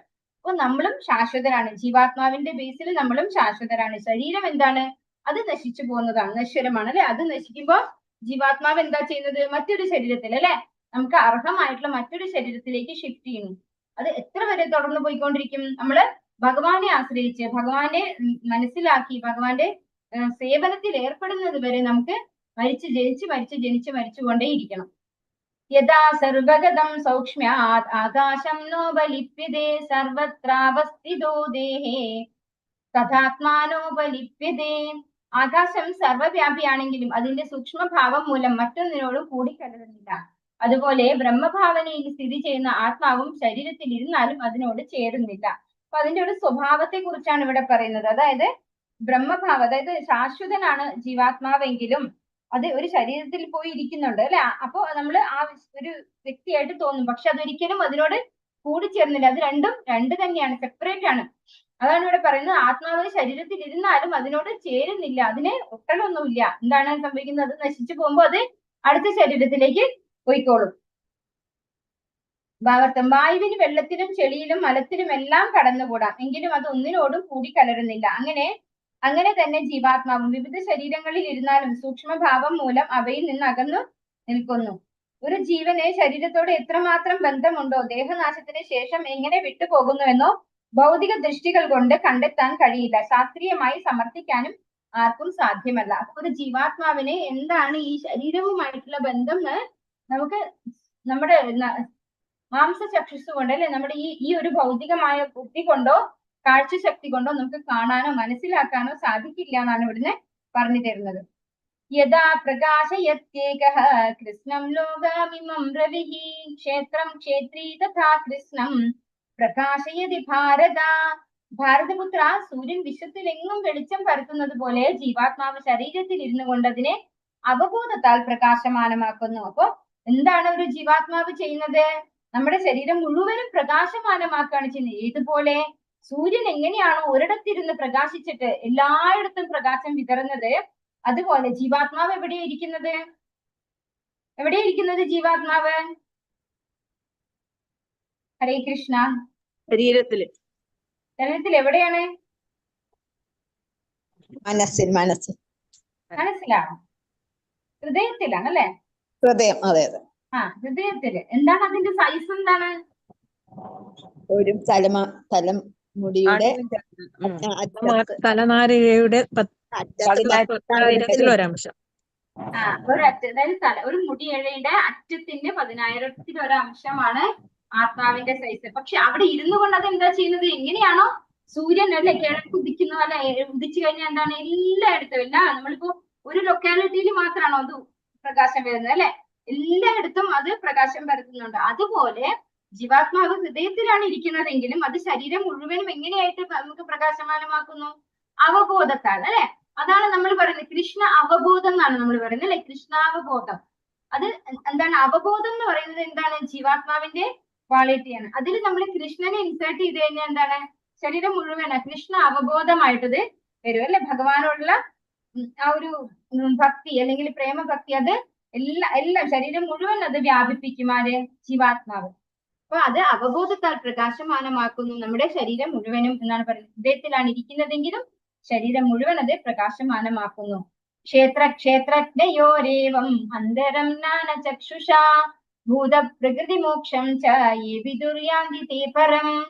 ശരീരത്തിനും ക്ഷേത്രം അതിനെ അറിയുന്നവനും ക്ഷേത്രജ്ഞനും തമ്മിലുള്ള വ്യത്യാസം എങ്ങനെയെന്ന് ജ്ഞാനദൃഷ്ടി കൊണ്ട് കാണാനും ഭൗതിക പ്രകൃതിയുടെ ബന്ധത്തിൽ നിന്ന് മുക്തി നേടാനും ഉതകുന്ന പ്രക്രിയ എന്തെന്നറിയാനും കഴിവുള്ളവർ പരമപദം പ്രാപിക്കും. അപ്പൊ എങ്ങനെയാണ്? അതായത് ശരീരം അതിനെ അറിയുന്ന ക്ഷേത്രജ്ഞന്മാരും ഇതിനെ കുറിച്ച് ഇത് തമ്മിലുള്ള വ്യത്യാസം, ബന്ധവും വ്യത്യാസവും ഇത് എങ്ങനെയാണെന്ന് ജ്ഞാനദൃഷ്ടി കൊണ്ട് നമ്മള് മനസ്സുകൊണ്ട് നമുക്ക്, അതായത് ജ്ഞാനദൃഷ്ടി കൊണ്ട് നമ്മൾ മനസ്സിലാക്കാൻ സാധിച്ചാൽ, നമുക്ക് അറിയാൻ സാധിച്ചാൽ ആ വ്യക്തി ഭൗതിക പ്രകൃതിയുടെ ബന്ധനത്തിൽ നിന്ന് മുക്തി നേടാൻ ഉതകുന്ന പ്രക്രിയ എന്തെന്നറിയാനും, അത് മാത്രം അറിഞ്ഞാൽ പോരാ, എങ്ങനെയാണ് ഈ ഭൗതിക പ്രകൃതിയിൽ നിന്ന് മുക്തനാകുക ആ ഒരു പ്രക്രിയയും കൂടി അറിയുന്ന വ്യക്തി, അങ്ങനെയുള്ളവര് പരമപദം പ്രാപിക്കും എന്നിവിടെ ഭഗവാൻ പറയുന്നു. നമുക്ക് പർപ്പോട്ട് ഇത്തിരി വലുതാണ്, എന്നാലും നോക്കാം.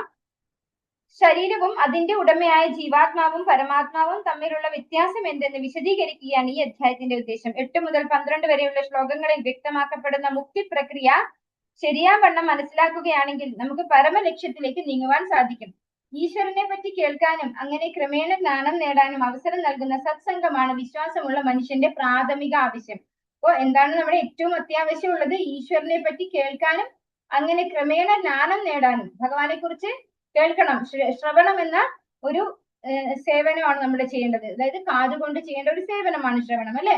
അങ്ങനെയുള്ള അവസരം നൽകുന്ന സത്സംഗമാണ് വിശ്വാസമുള്ള ഒരു മനുഷ്യന്റെ പ്രാഥമിക ആവശ്യം. അപ്പോ വിശ്വാസം വേണം. ഫസ്റ്റ് ഓഫ് ഓൾ നമുക്ക് എന്ത് വേണം? വിശ്വാസം വേണം. ഭഗവാന് വിശ്വാസം വേണം. ആധ്യാത്മിക ഗുരുവിൽ വിശ്വാസം വേണം. അങ്ങനെയാണെങ്കിൽ മാത്രമേ ആ ശ്രവണം വർക്കൗട്ട് ആവുള്ളൂ. ഒരു ആധ്യാത്മിക ഗുരുവിനെ സ്വീകരിച്ചാൽ ജഡപദാർത്ഥവും ആത്മാവും തമ്മിലുള്ള വ്യത്യാസം എന്തെന്ന് അയാൾക്ക് തിരിച്ചറിയാൻ കഴിയും. അത് തന്നെ ആത്മസാക്ഷാത്കാരത്തിലേക്കുള്ള ആദ്യത്തെ ചവിട്ടുപടി. ആധ്യാത്മിക ഗുരു വിവിധ ഉപദേശങ്ങളാൽ ശിഷ്യനെ ജീവിതത്തെ കുറിച്ചുള്ള ഭൗതിക സങ്കല്പത്തിൽ നിന്ന് മുക്തനാക്കാൻ സഹായിക്കും. ഉദാഹരണമായി ഭഗവത്ഗീതയിൽ കൃഷ്ണൻ അർജുനനെ ഉപദേശിച്ച് ഭൗതിക ചിന്താ സരണിയിൽ നിന്ന് പിന്തിരിക്കുന്നത് നോക്കുക. ഈ ശരീരം ജഡമാണെന്ന് ഏവർക്കും അറിയാം. അതിനെ 24 മൂലകങ്ങളായി വിശകലനം ചെയ്യാൻ കഴിയും. ഒരു സ്ഥൂലമായ ആവിഷ്കാരമാണ് ശരീരം. മനസ്സും വൈകാരിക വൃത്തികളും അത്രേ സൂക്ഷ്മ ആവിഷ്കാരങ്ങൾ. ഈ 2 വിഭാഗങ്ങളുടെയും സങ്കലനം ജീവ ലക്ഷണങ്ങൾ എന്നറിയപ്പെടുന്നു. ഇവയ്ക്കെല്ലാം ഉപരി ജീവാത്മാവുണ്ട്, പരമാത്മാവുണ്ട്. ജീവാത്മാവും പരമാത്മാവും രണ്ടാണ്. ജീവാത്മാവിന്റെയും 24 മൂലകങ്ങളുടെയും സംയോഗമാണ് ഈ ഭൗതിക പ്രപഞ്ചത്തെ പ്രവർത്തിപ്പിച്ചു പോരുന്നത്. അപ്പൊ എന്താണ് ഭൗതിക പ്രകൃതി അല്ലെങ്കിൽ ഈ ഭൗതിക പ്രപഞ്ചത്തെ പ്രവർത്തിപ്പിക്കുന്നത്? ജീവാത്മാവും പരമാത്മാവും. അത് രണ്ടാണ്. ജീവാത്മാവിന്റെയും 24 മൂലകങ്ങളുടെയും സംയോഗമാണ് ഈ ഭൗതിക പ്രപഞ്ചത്തെ പ്രവർത്തിപ്പിച്ചു പോരുന്നത്. ഈ പ്രത്യക്ഷ പ്രപഞ്ചഘടനയെ ഇങ്ങനെ ജീവാത്മാവിന്റെയും ഭൗതിക മൂലങ്ങളുടെയും സംയോജന ഫലമായി കാണാനും പരമാത്മാവിന്റെ സ്ഥിതി അറിയാനും സാധിച്ചവർ ആധ്യാത്മിക ലോകപ്രാപ്തിക്ക് അർഹരാകുന്നു. മനനം കൊണ്ട് സാക്ഷാത്കരിക്കേണ്ടവയാണ് ഈ വിഷയങ്ങൾ. ഈ അധ്യായം ഒരു ആധ്യാത്മിക ആചാര്യന്റെ സഹായത്തോടെ നിഷ്കൃഷ്ടമായി പഠിച്ചറിയേണ്ടതാണ്. ഹരേ കൃഷ്ണ കൃഷ്ണ കൃഷ്ണ ഹരേ ഹരേ, ഹരേ രാമ രാമ രാമ ഹരേ ഹരേ. ഹരേ കൃഷ്ണ. 14ാമത്തെ ചാപ്റ്റർ നമുക്ക് തുടങ്ങാം.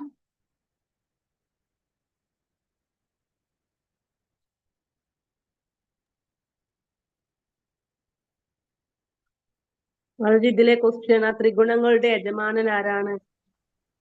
ആരാണ് ത്രിഗുണങ്ങളുടെ യജമാനൻ? ഭഗവാനാണ്. ഭഗവാനാണ് ത്രിഗുണങ്ങളുടെ യജമാനൻ. അധ്യായം 14 ഭൗതിക പ്രകൃതിയുടെ ത്രിഗുണങ്ങൾ. അപ്പൊ ഹരേ കൃഷ്ണ മാതാജി. സത്യവതി സരള മാതാജിയും ഷിനുമോൾ മാതാജിയും പങ്കജവല്ലി മാതാജിയും ഒന്ന് അവരുടെ ഫോൺ നമ്പർ ഒന്ന് ചാറ്റ് ബോക്സിൽ ഇടണം. കേൾക്കുന്നുണ്ടല്ലോ അല്ലേ? സത്യവതി മാതാജി, സത്യവതി സാവിത്രി മാതാജി അല്ലേ? സാവിത്രി അല്ല, ഷിനുമോൾ. സത്യവതി മാതാജിയുടെ പേരിന്റെ കൂടെ സാവിത്രി. ഇടാം മാതാജി, ഇടാം. പങ്കജവല്ലി മാതാജിയും 3 പേരും ഇടണേ, കാരണം നമ്പർ ഇല്ല ഇതില്. ഹരേ കൃഷ്ണ. അപ്പൊ നമുക്ക് 14ാമത്തെ അധ്യായം നോക്കാം. 14ാമത്തെ അധ്യായം നമ്മളിപ്പോ ഈ ഭൗതിക പ്രകൃതിയുടെ ത്രിഗുണങ്ങളാലാണല്ലേ ജീവാത്മാവ് ഒരു ശരീരം സ്വീകരിക്കുമ്പോൾ ത്രിഗുണങ്ങളാലാണ് അത് കർമ്മം ചെയ്യുന്നതെന്നൊക്കെ പഠിച്ചു അല്ലെ. ഇനി എങ്ങനെയാണ് ഈ ഭൗതിക പ്രകൃതിയിലെ ത്രിഗുണങ്ങൾ നമ്മളിൽ വർക്ക് ചെയ്യുന്നതെന്ന് ഈ ഒരു അധ്യായത്തിൽ ഡീറ്റെയിൽഡ് ആയിട്ട് ഭഗവാൻ പറഞ്ഞു തരികയാണ്. ഭൗതിക പ്രകൃതിയിലെ ത്രിഗുണങ്ങൾ. ശ്ലോകം 1. ശ്രീ ഭഗവാനുവാച പരം ഭൂയ പ്രവക്ഷ്യാമി നാനാനാം നാനമുത്തമം യത്നാത്വാ മുനയഃ സർവേ പരാം സിദ്ധിമിതോ ഗതാഃ. പരമദിവ്യോത്തമ പുരുഷൻ പറഞ്ഞു, ഏതൊന്നും അറിഞ്ഞത് കൊണ്ടാണ് ഋഷികളെല്ലാം തികഞ്ഞ പരിപൂർണത നേടിയിട്ടുള്ളത്. സർവോത്കൃഷ്ടമായ ആ പരമജ്ഞാനത്തെ പറ്റി ഞാൻ വീണ്ടും നിന്നോട് പറഞ്ഞു തരാം. അതായത് ഈ ഒരു ജ്ഞാനം എങ്ങനെയാണ് ഈ ഭൗതിക പ്രകൃതിയിലെ ത്രിഗുണങ്ങളൊക്കെ വർക്ക് ചെയ്യുന്നത്, അങ്ങനെയുള്ള ഒരു ജ്ഞാനം അല്ലെ. ഏതൊരു ജ്ഞാനം അറിഞ്ഞത് കൊണ്ടാണോ ഋഷിമാരൊക്കെ പരിപൂർണത നേടിയിട്ടുള്ളത്, ആ ഒരു ജ്ഞാനം പറഞ്ഞു തരാമെന്ന് ഭഗവാൻ പറഞ്ഞു തരാണ്. 7ാം അധ്യായം മുതൽ 12ാം അധ്യായത്തിന്റെ അവസാനം വരെ നിരപേക്ഷ തത്വമായ പരമദിവ്യോത്തമ പുരുഷനെ ശ്രീകൃഷ്ണൻ വിശദമായി വെളിപ്പെടുത്തുന്നു. ഇപ്പോൾ ഭഗവാൻ തന്നെ വീണ്ടും അർജുനനെ ബോധദീപ്തനാക്കുന്നു. തത്വജ്ഞാനപരമായ ഊഹാപോഹ പ്രക്രിയയിലൂടെ ഈ അധ്യായത്തെ ഉൾക്കൊള്ളുന്ന ഒരാൾക്ക് ഭക്തിത്വ സേവനത്തിന്റെ പ്രഭാവം സ്പഷ്ടമാകും. വിനയപൂർവ്വം അറിവ് നേടിയെടുക്കുന്നവർക്ക് ഭൗതിക ബന്ധങ്ങളിൽ നിന്ന് മോചനം നേടാൻ കഴിയുമെന്ന് 13ാം അധ്യായത്തിൽ വ്യക്തമായി പ്രതിപാദിച്ചിട്ടുണ്ട്. പ്രകൃതിയിലെ ത്രിഗുണങ്ങളുമായുള്ള സമ്പർക്കത്താലാണ് ജീവസത്ത ഭൗതിക ലോകത്തിൽ കുരുങ്ങുന്നതെന്നും പറഞ്ഞു. ആ പ്രകൃതിയുടെ ത്രിഗുണങ്ങൾ എന്തെല്ലാമെന്നും അവ എങ്ങനെ പ്രവർത്തിക്കുന്നുവെന്നും ആത്മാവിനെ അവ കുടുക്കിൽപ്പെടുത്തുന്നതും മോചിപ്പിക്കുന്നതും ഏതേത് വിധത്തിലെന്നും ഈ അധ്യായത്തിൽ പരമപുരുഷൻ വിവരിക്കുന്നു. അപ്പോ ഈ അധ്യായത്തിൽ എങ്ങനെയാണ് നമ്മളെ ഈ ഒരു കുടുക്കിൽപ്പെടുത്തുന്നതും എങ്ങനെയാണ് മോചിപ്പിക്കുന്നതും രണ്ടും എക്സ്പ്ലെയിൻ ചെയ്യാണ്. ഇതം ജ്ഞാനമുപാശ്രിത്യ മമ സാധർമ്യമാഗതാഃ സർഗേ പിനോപജായന്തേ പ്രളയേന വ്യഥന്തി ച. ഈ ജ്ഞാനത്തിൽ ഉറച്ചു നിൽക്കുന്നത് കൊണ്ട് എന്റേതിന് സമാനമായ അതീന്ദ്രിയഭാവത്തെ പ്രാപിക്കാൻ കഴിയും. അങ്ങനെ ഉറച്ചു നിന്നു കഴിഞ്ഞാൽ ഒരുവൻ സൃഷ്ടിക്കാലത്ത് ജനിക്കുകയുമില്ല, പ്രളയകാലത്ത് ആകുല ചിത്തനാവുകയുമില്ല. ഇപ്പോ ഭഗവാൻ പറഞ്ഞു തരുന്ന ഈ ഒരു ജ്ഞാനം അല്ലെ, ഈ ഒരു പ്രകൃതിയിലെ ത്രിഗുണങ്ങൾ എങ്ങനെയാണ് വർക്ക് ചെയ്യുന്നത് എന്നുള്ള ഈ ഒരു ജ്ഞാനം അറിഞ്ഞത് കൊണ്ട് മാത്രം നമുക്ക് എന്ത് സാധിക്കും എന്ന് പറയുന്നു? ഭഗവാന്റേതിന് തുല്യമായ അതീന്ദ്രിയ ഭാവത്തെ പ്രാപിക്കാൻ സാധിക്കും എന്ന് പറയുന്നു. അതെങ്ങനെയാണ്? ഈ ത്രിഗുണത്തെ കുറിച്ച് അറിഞ്ഞു കഴിഞ്ഞാൽ നമുക്ക് അത്രയും അതീന്ദ്രിയ ഭാവത്തിലേക്ക് എത്താൻ സാധിക്കാം. അപ്പൊ നമുക്ക് ഇതിന് വിട്ടു നിൽക്കാൻ പറ്റില്ല. എങ്ങനെയാണ് ഇത് വർക്ക് ചെയ്യുന്നത്? നമ്മളെ അനലൈസ് ചെയ്യണം. നമ്മൾ ഒരിക്കലും മറ്റുള്ളവരെ അനലൈസ് ചെയ്താൽ നമുക്ക് ഭഗവത്ഗീത ഭംഗിയായിട്ട് പഠിക്കാനേ പറ്റില്ല. നമ്മള് ചിലപ്പോ വിചാരിക്കും എന്തെങ്കിലും ആരെങ്കിലും നമ്മളോട് എന്തെങ്കിലും പറഞ്ഞിട്ടുണ്ടെങ്കിൽ നമ്മൾ പെർഫെക്റ്റ് ആണ്, നമ്മള് ഒരിക്കലും നമ്മളെ ഇതിലിടില്ല. പക്ഷെ മറ്റുള്ളവരെ നമ്മൾ ഇത് വെച്ച് കമ്പയർ ചെയ്യും. അങ്ങനെ വരുമ്പോൾ നമുക്ക് ഭഗവത്ഗീതയുടെ ആ യഥാർത്ഥ ജ്ഞാനം നമുക്ക് കിട്ടില്ല.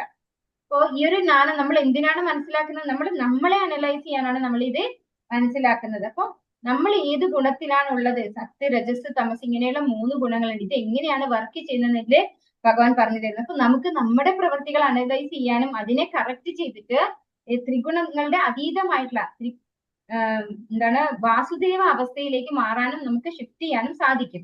അങ്ങനെയാണെങ്കിലാണ് നമുക്ക് ജനന മരണങ്ങൾ ഇല്ലാതാവുന്നത്. അതായത് എന്താ ഇവിടെ പറയുന്നത്? അങ്ങനെ ഉറച്ചു നിന്ന് കഴിഞ്ഞാൽ ഒരുവൻ സൃഷ്ടികാലത്ത് ജനിക്കുകയുമില്ല, പ്രളയകാലത്ത് ആകുല ചിത്തനും ആവുകയുമില്ല. അപ്പൊ എന്റേതിന് സമീപമായ അതീന്ദ്രിയ ഭാവത്തെ പ്രാപിക്കാൻ കഴിയുന്നു എന്നാണ് ഭഗവാൻ പറയുന്നത്. അപ്പൊ ഭഗവാൻ അതീന്ദ്രിയനാണ്. ആ അതീന്ദ്രിയത ആർക്കും ഉണ്ട്? ജീവാത്മാവിനും ഉണ്ട്.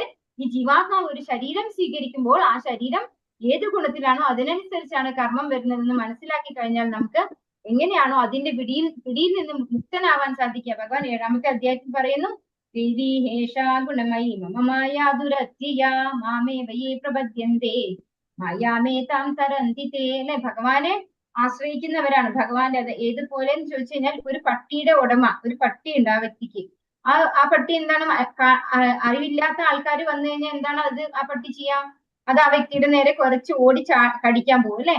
പക്ഷെ അതേസമയം അതിന്റെ ഓണർ ആയിട്ടുള്ള ആ വ്യക്തി അവിടെ ഉണ്ടെങ്കിൽ അത് എന്ത് പറയാ? അദ്ദേഹം നോ പറയും അല്ലെ. നമ്മുടെ ആൾക്കാരാണെങ്കിൽ അത് കടിക്കരുത് നോ പറഞ്ഞ് പട്ടിയെ തിരിച്ചു വിളിച്ചാൽ അത് വളരെ അനുസരണയോടുകൂടി വന്നിരിക്കും. എന്നതുപോലെ ഈ മഹാമായ നമ്മളെ ആക്രമിക്കുന്ന ഈ മഹാമായ ഭൗതിക പ്രകൃതിയിലെ ത്രിഗുണങ്ങളാണ് നമ്മൾ ആക്രമിക്കപ്പെടിക്കുന്നത്. ഈ ത്രിഗുണങ്ങളുടെ നാഥൻ ആരാണ്? മാതാജി ചോദിച്ചതുപോലെ അത് ഭഗവാനാണ് അല്ലെ. ആ ഭഗവാനെ നമ്മൾ തൃപ്തിപ്പെടുത്തുമ്പോ ഭഗവാൻ എന്താണ് ചെയ്യുന്നത്? ഈ ഭൗതിക പ്രകൃതിയിലെ ത്രിഗുണങ്ങളെ അവരിൽ നിന്ന് വിഡ്രോ ചെയ്യിപ്പിക്കും അല്ലെ. അതിൽ അവർക്ക് ബാധിക്കാൻ അല്ലെങ്കിൽ അതിനാൽ അവർ ബാധിക്കപ്പെടാതിരിക്കാൻ, ഭഗവാന്റെ ഭക്തന്മാരെ ബാധിക്കപ്പെടാതിരിക്കാൻ ശ്രദ്ധിക്കുന്നത് ഭഗവാനാണ്. മാമേ വയ്യേ പ്രപദ്യന്തേ മായാമേതാം തരന്തിതേ ഭഗവാൻ പറയുന്നു.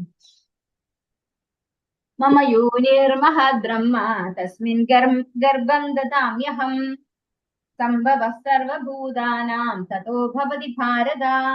അല്ലയോ ഭാരത, ബ്രഹ്മം എന്ന് പറയപ്പെടുന്ന സമഗ്ര ഭൗതിക സത്തയത്തിന് ജനനത്തിന് കാരണം അത് എന്നിൽ നിന്ന് ഗർഭം ധരിച്ച് സകല ജീവികൾക്കും ജന്മം കൊടുക്കുന്നു. അപ്പോ ഭഗവാൻ പറയാണ് ബ്രഹ്മം. നമ്മൾ ബ്രഹ്മം എന്നുള്ളതിനെ കുറിച്ച് പഠിക്കുമ്പോൾ നമ്മൾ ഡീറ്റെയിൽഡ് ആയിട്ട് പഠിച്ചു അല്ലെ. ഈ ഭൗതിക പ്രകൃതിയും ബ്രഹ്മമാണ് എന്ന് നമ്മള് കഴിഞ്ഞ ക്ലാസ്സിൽ നമ്മൾ പഠിക്കേണ്ടായി. അപ്പൊ നമ്മള് ബ്രഹ്മമാണ് അല്ലെ. ജീവാത്മാവ് ബ്രഹ്മമാണ്, പരമാത്മാവ് ബ്രഹ്മമാണ്. പരമാത്മാവ് എന്താണ്? പരബ്രഹ്മം എന്ന് പറയും അല്ലെ. എല്ലാം പക്ഷെ എന്താണ്? ബ്രഹ്മം എന്ന കാറ്റഗറിയിലാണ് വരുന്നത്. അപ്പൊ ബ്രഹ്മം എന്ന് പറയുന്ന സമഗ്ര ഭൗതിക സത്തയത്രയെ ജനനത്തിന് കാരണം. അത് എങ്ങനെയാണ് ജന്മം നൽകുന്നത്? ഈ ഭൗതിക സത്ത അത് എന്നിൽ നിന്ന് ഗർഭം ധരിച്ച് സകല ജീവികൾക്കും ജന്മം കൊടുക്കുന്നു. അപ്പൊ ഭഗവാനിൽ നിന്നാണ് ഈ ഭൗതിക പ്രകൃതി ഗർഭം ധരിച്ച് എല്ലാറ്റിനും ജന്മം കൊടുക്കുന്നത് എന്ന് പറയുന്നു.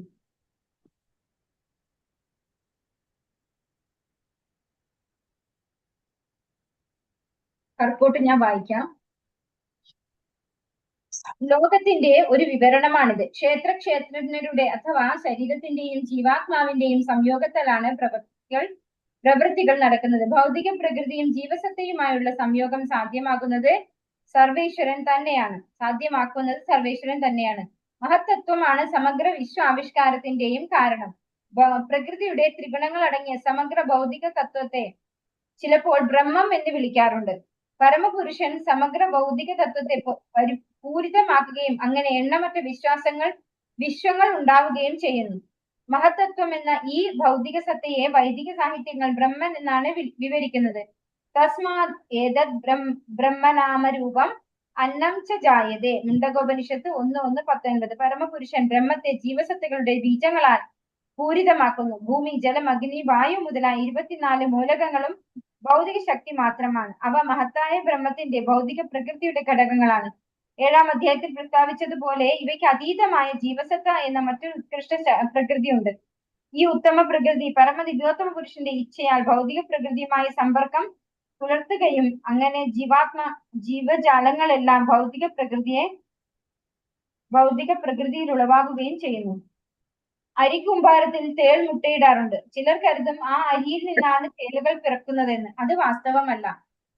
പെൺതേൾ അരിയിൽ ഇടുകയാണ് ഉണ്ടായത്. അതുപോലെ ജീവജാലങ്ങളുടെ ഉത്പത്തിക്ക് കാരണം ഭൗതിക പ്രകൃതിയല്ല.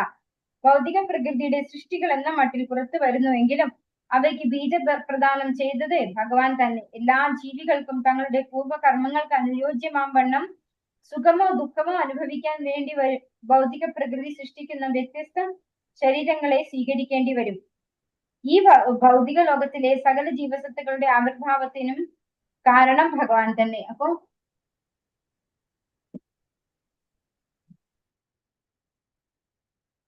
ഇതിലെന്താ പറഞ്ഞു തരുന്നത്? ഭഗവാൻ അല്ലെ. ഭഗവാനാണ് ഈ ഭൗതിക പ്രകൃതിയെ ഗർഭവതിയാക്കുന്നത് എന്ന് പറയുന്നു.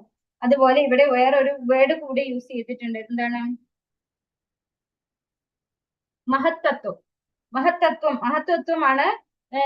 നമ്മള് ഗോലോക ചാർട്ട് പഠിക്കുമ്പോൾ അതിനകത്ത് നമ്മൾ മനസ്സിലാക്കിയിട്ടുണ്ട്. ഇതിന്റെ ഈ ഒരു ഗർഭോദകശായി വിഷ്ണു കിടക്കുന്ന ആ ഒരു ബ്രഹ്മാണ്ടത്തിന്റെ പുറത്താണ് മഹത്തത്വം എന്ന് പറഞ്ഞിട്ട് വരുന്നത്. ഈ ഒരു ബ്രഹ്മാണ്ടത്തിന്റെ പുറത്താണ് മഹത്തത്വം. ആ മഹത്തത്വമാണ് ഗർഭവതിയാകുന്നത്. അതായത് മഹത്തത്വം ഈ ഭൗതിക പ്രകൃതിയിലെ 24 മൂലകങ്ങളും അടങ്ങിയതാണ് മഹത്തത്വം എന്ന് പറയുന്നത്. അതിനെ ഗർഭവതിയാക്കുന്നത് ഭഗവാനാണ്. ഭഗവാൻ എന്നാണ് ബീജപ്രദപിത ഭഗവാൻ പറയുന്നുണ്ട് അല്ലെ.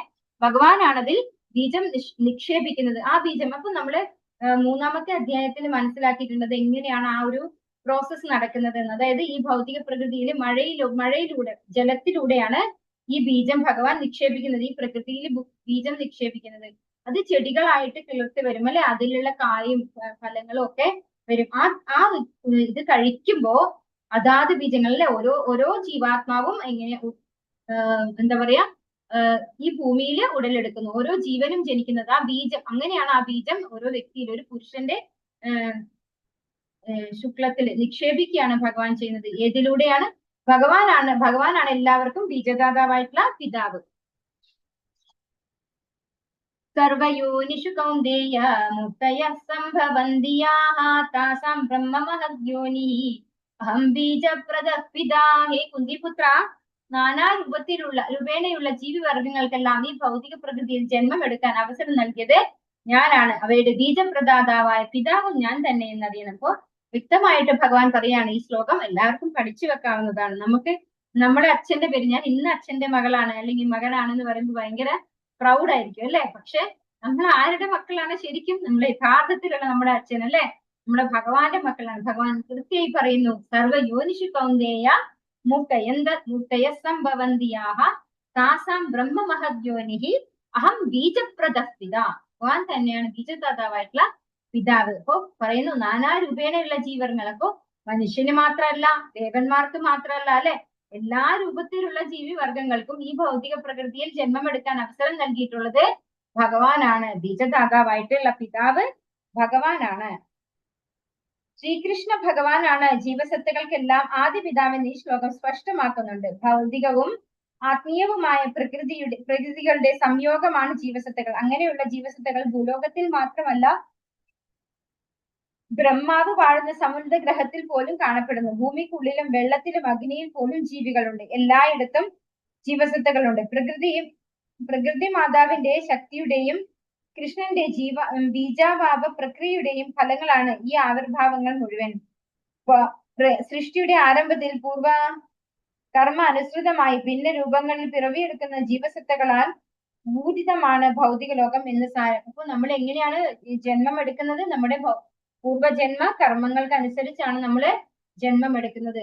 ഭഗവാനാണ് ഈ ഭൗതിക പ്രകൃതിയിൽ ബീജം നിക്ഷേപിക്കുന്നത്. ഓരോ ജീവാത്മാവും ഇവിടെ ജനിക്കാനുള്ള കാരണം ഭഗവാനാണ്. കർമ്മണ ദൈവനേത്രേണ സത്വം രജസ്തമ ഇതി ഗുണാ പ്രകൃതി സംഭവാഃ നിബധ്നന്തി മഹാബാഹോ ദേഹേ ദേഹിനമവ്യയം. ഹേ മഹാബാഹുവായ അർജുന, 3 ഗുണങ്ങൾ അടങ്ങിയതാണ് ഭൗതിക പ്രകൃതി. സത്വം, രജസ്, തമസ്. ശാശ്വതനായ ജീവാത്മാവിനെ പ്രകൃതി സംയോഗം ഉണ്ടാകുന്നതോടെ അത് ഈ ഗുണങ്ങളാൽ ബദ്ധനാകുന്നു. അപ്പോ ഇവിടെ പറഞ്ഞു തരുന്നു എന്താണ്? ഭൗതിക പ്രകൃതി 3 ഗുണങ്ങൾ അടങ്ങിയതാണ്. ഏതൊക്കെയാണത്? സത്ത്, രജസ്, തമസ്. ശാശ്വതനായ ജീവാത്മാവിനെ പ്രകൃതി സംയോഗം ഉണ്ടാകുന്നതോടെ അത് ഈ ഗുണങ്ങളാൽ ബദ്ധനാകുന്നു. അപ്പൊ ഈ ഭൗതിക പ്രകൃതിയിൽ വന്ന് ഒരു ഭൗതിക ശരീരം എടുത്തിരിക്കുന്ന ഒരു ജീവാത്മാവിന് എന്താ സംഭവിക്കുന്നത്?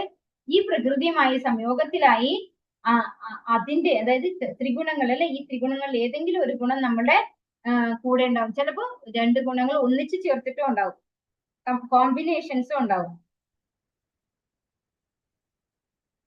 ഭാവാർത്ഥം: അഭൗതികനാകയാൽ ജീവാത്മാവിനെ ഭൗതിക പ്രകൃതിയുമായി യാതൊരു ബന്ധവുമില്ല. എങ്കിലും ഈ ഭൗതിക ലോകത്തിൽ ബദ്ധനായി ഭൗതിക പ്രകൃതിയുടെ ത്രിഗുണങ്ങളാൽ വ്യാമോഹിതനായി അത് പ്രവർത്തിച്ചു പോരുന്നു. വിവിധ തരത്തിലുള്ള ശരീരങ്ങളിലാണ് അവ കുടികൊള്ളുന്നത്. അതുകൊണ്ട് പ്രകൃതിയുടെ വിഭിന്ന ഭാവങ്ങൾക്കനുസരിച്ച് പ്രവർത്തിക്കാൻ നിർബന്ധിതനാകുന്നു. വൈവിധ്യമാർന്ന സന്താപങ്ങൾക്കും സന്തോഷങ്ങൾക്കും കാരണം ഇതാണ്. അപ്പൊ എന്തുകൊണ്ടാണ് നമുക്കൊക്കെ ഓരോരോ തരത്തിലെ ദുഃഖങ്ങൾ അല്ലെ? എല്ലാവർക്കും ഒരുപോലെയല്ല ദുഃഖം വരുന്നത്, ഓരോ തരത്തിലാണ് ദുഃഖം വരുന്നത് അല്ലെ? അതെന്തുകൊണ്ടാണ്? നമ്മുടെ കർമ്മങ്ങൾ വ്യത്യസ്തരാണ് അല്ലെ? നമ്മൾ കർമ്മങ്ങൾ പല കർമ്മങ്ങൾ നമ്മൾ തന്നെ അറിയാം. നമ്മൾ ചെയ്യുന്ന കർമ്മമായിരിക്കില്ല മറ്റൊരാൾ ചെയ്യാം. അപ്പോ ഓരോരോ കർമ്മങ്ങൾക്ക് അടിസ്ഥാനപ്പെടുത്തിയാണ് നമുക്ക് ഓരോരോ ശരീരങ്ങൾ ലഭിക്കുന്നത്. തത്ര സത്വം നിർമ്മലത്വാ പ്രകാശകമനാമയം സുഖസംഖ്യേന വധ്നാദി ജ്ഞാനസംഖ്യേന ചാനഘ. ഹേ പുണ്യാത്മാവെ, മറ്റുള്ളവയെ അപേക്ഷിച്ച് വിശുദ്ധമാകിയാൽ സത്വഗുണം പ്രകാശമാനവും എല്ലാ പാപങ്ങളിൽ നിന്നും മോചിപ്പിക്കുന്നതുമാണ്. ആ ഗുണത്തിൽ സ്ഥിതി ചെയ്യുന്നവർ സുഖത്താലും ജ്ഞാനത്താലും ബദ്ധരാക്കപ്പെടും. അപ്പൊ ഇവിടെ ആദ്യം തന്നെ ഭഗവാൻ സത്വഗുണികളായിട്ടുള്ള ആളുകളെ കുറിച്ച് പറയാണ്. എന്താ പറയുന്നത്? മറ്റുള്ളവയെ അപേക്ഷിച്ച് വിശുദ്ധമാകിയാൽ സത്വഗുണം പ്രകാശമാനവും എല്ലാ പാപങ്ങളിൽ നിന്നും മോചിപ്പിക്കുന്നതുമാണ്. മറ്റു 2 ഗുണങ്ങൾ അല്ലെ, രജസ് തമോ ഗുണങ്ങളെ കമ്പയർ ചെയ്യുമ്പോൾ സത്വഗുണം എന്താണ്? ഉത്കൃഷ്ടമായിട്ടുള്ള ഒരു ഗുണമാണ് അല്ലെ? അത് എന്ത് ചെയ്യുന്നു? നമ്മളെ പ്രകാശമാനമാക്കുന്നു, നമ്മളെ എല്ലാ പാപങ്ങളിൽ നിന്നും മോചിപ്പിക്കാൻ ഉതകുന്നതുമാണ് നമ്മളുടെ ഉള്ളിലുള്ള സത്വഗുണം. ആ ഗുണത്തിൽ സ്ഥിതി ചെയ്യുന്നവർ സുഖത്താലും ജ്ഞാനത്താലും ബദ്ധരാക്കപ്പെടും. അപ്പൊ ആ സുഖത്തിൽ, അതായത് സത്വഗുണത്തിൽ നിന്ന് കഴിഞ്ഞാൽ നമുക്ക് മുക്തി ഉണ്ടോ? ഒരിക്കലുമില്ല. എന്താ സംഭവിക്കുന്നത്? സത്വഗുണവും നമ്മളെ ബന്ധിക്കുകയാണ് ചെയ്യുന്നത്. അത് എങ്ങനെ ബന്ധിക്കുന്നു? സുഖത്താലും ജ്ഞാനത്താലും. എനിക്ക് നല്ല അറിവുണ്ട്, ഞാൻ നല്ല അറിവുള്ള ആളാണ്, അല്ലെങ്കിൽ ഞാൻ നല്ല കുടുംബത്തിൽ പിറന്നിട്ടുള്ള ആളാണ് എന്നൊക്കെയുള്ള ഒരു ചിന്താഗതി ഇവിടെ ശ്രീ പ്രഭുപാദർ എക്സ്പ്ലെയിൻ ചെയ്യുന്നുണ്ട്. ഇതിനുള്ള കുഴപ്പം എന്തെന്നാൽ ഒരു ജീവസത്ത സത്വഗുണാവസ്ഥയിലാകുമ്പോൾ താൻ മറ്റുള്ളവരെക്കാൾ ജ്ഞാനത്തിൽ മുന്നേറിയെന്നും അങ്ങനെ അവരെക്കാൾ ഉത്കൃഷ്ടനായിരിക്കുന്നു എന്നുമുള്ള അഹങ്കാരം അയാളെ ബാധിച്ചേക്കാം. അപ്പൊ ഞാൻ നല്ല അറിവുള്ള ആളാണെന്നുള്ള അഹങ്കാരം ഉണ്ടാകുന്നുണ്ടാവും, മറ്റുള്ളവരൊക്കെ എന്നെക്കാൾ താഴ്ന്ന ആളുകളാണെന്നുള്ള ഒരു തോന്നല് ആ ഒരു ജീവാത്മാവിന് വന്നേക്കാം, ബാധിച്ചേക്കാം. അങ്ങനെ അയാൾ ബദ്ധനാകുന്നു. ഇതിനുള്ള ഉത്തമ ഉദാഹരണങ്ങളാണ് ശാസ്ത്രകാരന്മാരും തത്വചിന്തകരും. ഇക്കൂട്ടരും തങ്ങളുടെ അറിവിനെ പറ്റി അഹങ്കരിക്കുന്നു. നമുക്കറിയാം പല പല കവികളൊക്കെ ഉണ്ട് അല്ലെ, അവരെന്താണ് എഴുതുന്നത്? പൈങ്കിളി കവിതകളൊക്കെയാണ് എഴുതുന്നത് അല്ലെ. അവർക്ക് ശരിക്കും പറഞ്ഞാൽ ജ്ഞാനമുണ്ട്, നല്ല കഴിവുള്ള കവികളായിരിക്കും. പക്ഷെ അവർക്ക് എന്ത് മനസ്സിലായിട്ടില്ല? അവർ സത്വഗുണത്തിന് പുറത്ത് കടന്നിട്ടില്ല, ഭഗവാനെ മനസ്സിലാക്കാൻ ശ്രമിച്ചിട്ടില്ല.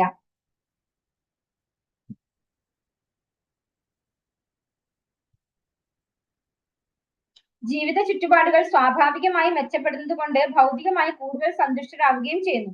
ബദ്ധമായ ജീവിതത്തിലെ ഈ ഉയർന്ന സന്തുഷ്ടതാ ബോധം ഭൗതിക പ്രകൃതിയുടെ സത്വഗുണത്താൽ അവരെ ബന്ധിക്കുകയാണ്. അങ്ങനെ സത്വഗുണത്തിൽ പ്രവർത്തിക്കുന്ന ഒരാളിലേക്ക് അവർ ആകൃഷ്ടരായി തീരുന്നു.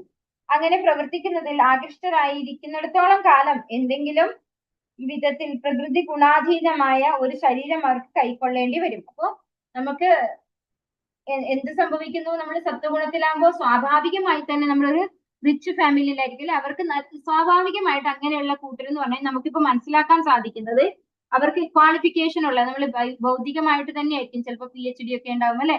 അങ്ങനെ ഈ ഒരു ഭൗതികമായിട്ടുള്ള മെറ്റീരിയലിസ്റ്റിക് ആയിട്ടുള്ള നോളജ് അവർക്ക് കൂടുതൽ ഉണ്ടാവും. പിന്നെ നല്ല കുടുംബത്തിലായിരിക്കും അവർ പറഞ്ഞിട്ടുണ്ടാവുക. സത്വഗുണത്തിലുള്ള ആളുകളെ കുറിച്ചാണ് ഈ പറയുന്നത്. അവർ നല്ല കുടുംബത്തിലായിരിക്കും ജനിച്ചിട്ടുണ്ടാവുക. അതുപോലെ അവരുടെ ജീവിത സാഹചര്യങ്ങളൊക്കെ മെച്ചപ്പെട്ടതായിരിക്കും. അതുകൊണ്ട് തന്നെ അവർക്ക് എന്ത് തോന്നും?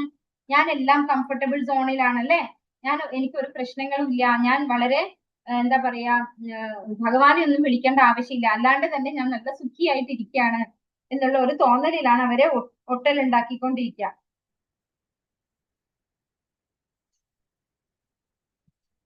രജോരാഗാത്മകം വിദ്ധി തൃഷ്ണാസംഗ സമുദ്ഭവം തന്നിബധ്നാദി കൗന്ദേയ കർമ്മസംഗേന ദേഹിനം. അല്ലയോ കുന്തി നന്ദന, അളവറ്റ തൃഷ്ണാധിക്യത്താൽ നിന്നുളവാകുന്ന ഇത്രയും മനോഗുണം ദേഹസ്ഥനായ ജീവനെ അത് ഭൗതികമായ ഫലോദിഷ്ട കർമ്മങ്ങളിൽ കുടുക്കിയിടുന്നു. അപ്പൊ ഇവിടെ എന്താ സംഭവിക്കുന്നത്? രജോ ഗുണത്തിലുള്ള വ്യക്തി എന്താ സംഭവിക്കുന്നത്? അളവറ്റ തൃഷ്ണാധിക്യത്താൽ നിന്നുളവാകുന്നതാണ് രജോ ഗുണം. അതായത് എനിക്ക് വേണം, എനിക്കാണ് എല്ലാം, ഞാനാണ് ആസ്വദിക്കേണ്ടത് എന്നുള്ളൊരു തോന്നലുള്ള വ്യക്തികളാണ് ഈ രജോ ഗുണികളായിട്ടുള്ള ആളുകൾ അല്ലെ. എനിക്ക് കുറെ പൈസ ഉണ്ടാക്കണം, എനിക്ക് വീട് വേണം, എനിക്ക് കാർ വേണം, ആ ഒരു എല്ലാം ഞാനുമായിട്ട് ബന്ധപ്പെട്ടതാണ്. അത് അങ്ങനെയുള്ള ആളുകളാണ് രാജസിക് ആയിട്ടുള്ളത്. അളവറ്റ തൃഷ്ണാധിക്യത്തിൽ നിന്നുളവാകുന്നു രജോ ഗുണം. ദേഹസ്ഥനായ ജീവനെ അത് ഭൗതികമായ ഫലോദിഷ്ട കർമ്മങ്ങളിൽ കുടുക്കിയിടുന്നു. അപ്പൊ ഏത് ശരീരമാണോ അത്തരത്തിലുള്ള കർമ്മം ചെയ്യുന്നത്, അതായത് ഈ ഒരു രജോ ഗുണത്തിലുള്ള കർമ്മം ഏതൊരു വ്യക്തിയാണോ ചെയ്യുന്നത്, ആ വ്യക്തിയെ ഫലോദിഷ്ട കർമ്മങ്ങളിൽ, അതായത് എനിക്ക് ഇനിയും ഈ ഒരു ചെയ്യുന്ന പ്രവൃത്തി കൊണ്ട് എനിക്ക് ഗുണം ഉണ്ടാവണം എന്നുള്ള ഒരു ചിന്ത, അതാണ് ഫലോദിഷ്ടമായ കർമ്മങ്ങളിൽ കുടുക്കിയിടുന്നു എന്ന് പറയുന്നത്. ഭൗതികമായ ഫലോദിഷ്ട കർമ്മങ്ങളിൽ കുടുക്കിയിടുന്നു ആ വ്യക്തിയെ. നമുക്ക് പറക്കോട്ട് നോക്കാം. സ്ത്രീ പുരുഷന്മാർക്ക് തമ്മിലുള്ള ആസക്തിയാണ് രജോ ഗുണത്തിന്റെ മുഖ്യ സ്വഭാവം. സ്ത്രീക്ക് പുരുഷനിലും പുരുഷന് സ്ത്രീയിലും ആകർഷണമുണ്ട്. ഇതിനെ രജോ ഗുണം എന്ന് പറയുന്നു. ഈ രജോ ഗുണം വളരുമ്പോൾ ഭൗതിക സുഖങ്ങളിലുള്ള താല്പര്യവും വർദ്ധിക്കും. ഇന്ദ്രിയ സുഖാസ്വാദനങ്ങളിൽ മതിവരാതാവും. രജോ ഗുണ സ്വഭാവയുടെ ആസക്തി ഇന്ദ്രിയ സുഖാനുഭവങ്ങളിലാണ്. അവ നേടണമെങ്കിൽ അയാൾക്ക് രാഷ്ട്രത്തിലോ സമൂഹത്തിലോ ഉയർന്ന പദവി ലഭിക്കണം. സന്തുഷ്ടമായ കുടുംബജീവിതം, യൗവനം, നല്ല വീട്, നല്ലവരായ മക്കളും ഭാര്യയും ഉണ്ടാവണം. ഇവയെല്ലാം രജോ ഗുണത്തിന്റെ ഉത്പന്നങ്ങളാണ്. ഇവയ്ക്ക് വേണ്ടി ഈ പരക്കം പായുന്നിടത്തോളം കാലം അവർക്ക് കഠിന പ്രയത്നം ചെയ്യേണ്ടി വരുന്നു. അതുകൊണ്ടാണ് അയാൾ തന്റെ കർമ്മഫലങ്ങൾ ആസക്തനാവുകയും അങ്ങനെ അത്തരം കർമ്മങ്ങളാൽ ബന്ധിതനായി തീരുകയും ചെയ്യുന്നു എന്നിവിടെ ഊന്നി പറഞ്ഞത്. ഭാര്യ മക്കളെയും സമൂഹത്തെയും സന്തോഷിപ്പിക്കാനും തന്റെ അന്തസ്സ് നിലനിർത്താനും വേണ്ടി അയാൾക്ക് നിരന്തര പ്രയത്നം തന്നെ ചെയ്യേണ്ടിയിരിക്കുന്നു. അങ്ങനെ ഭൗതിക ലോകം മുഴുവൻ പ്രായേണ രജോ ഗുണ ബാധിതമാണെന്ന് വേണം പറയാൻ. ആധുനിക സംസ്കാരം രജോഗുണത്തിന്റെ നിലവാരത്തിൽ പുരോഗമിച്ചതായി കരുതപ്പെടുന്നു. മുൻകാലങ്ങളിൽ പുരോഗമനാവസ്ഥ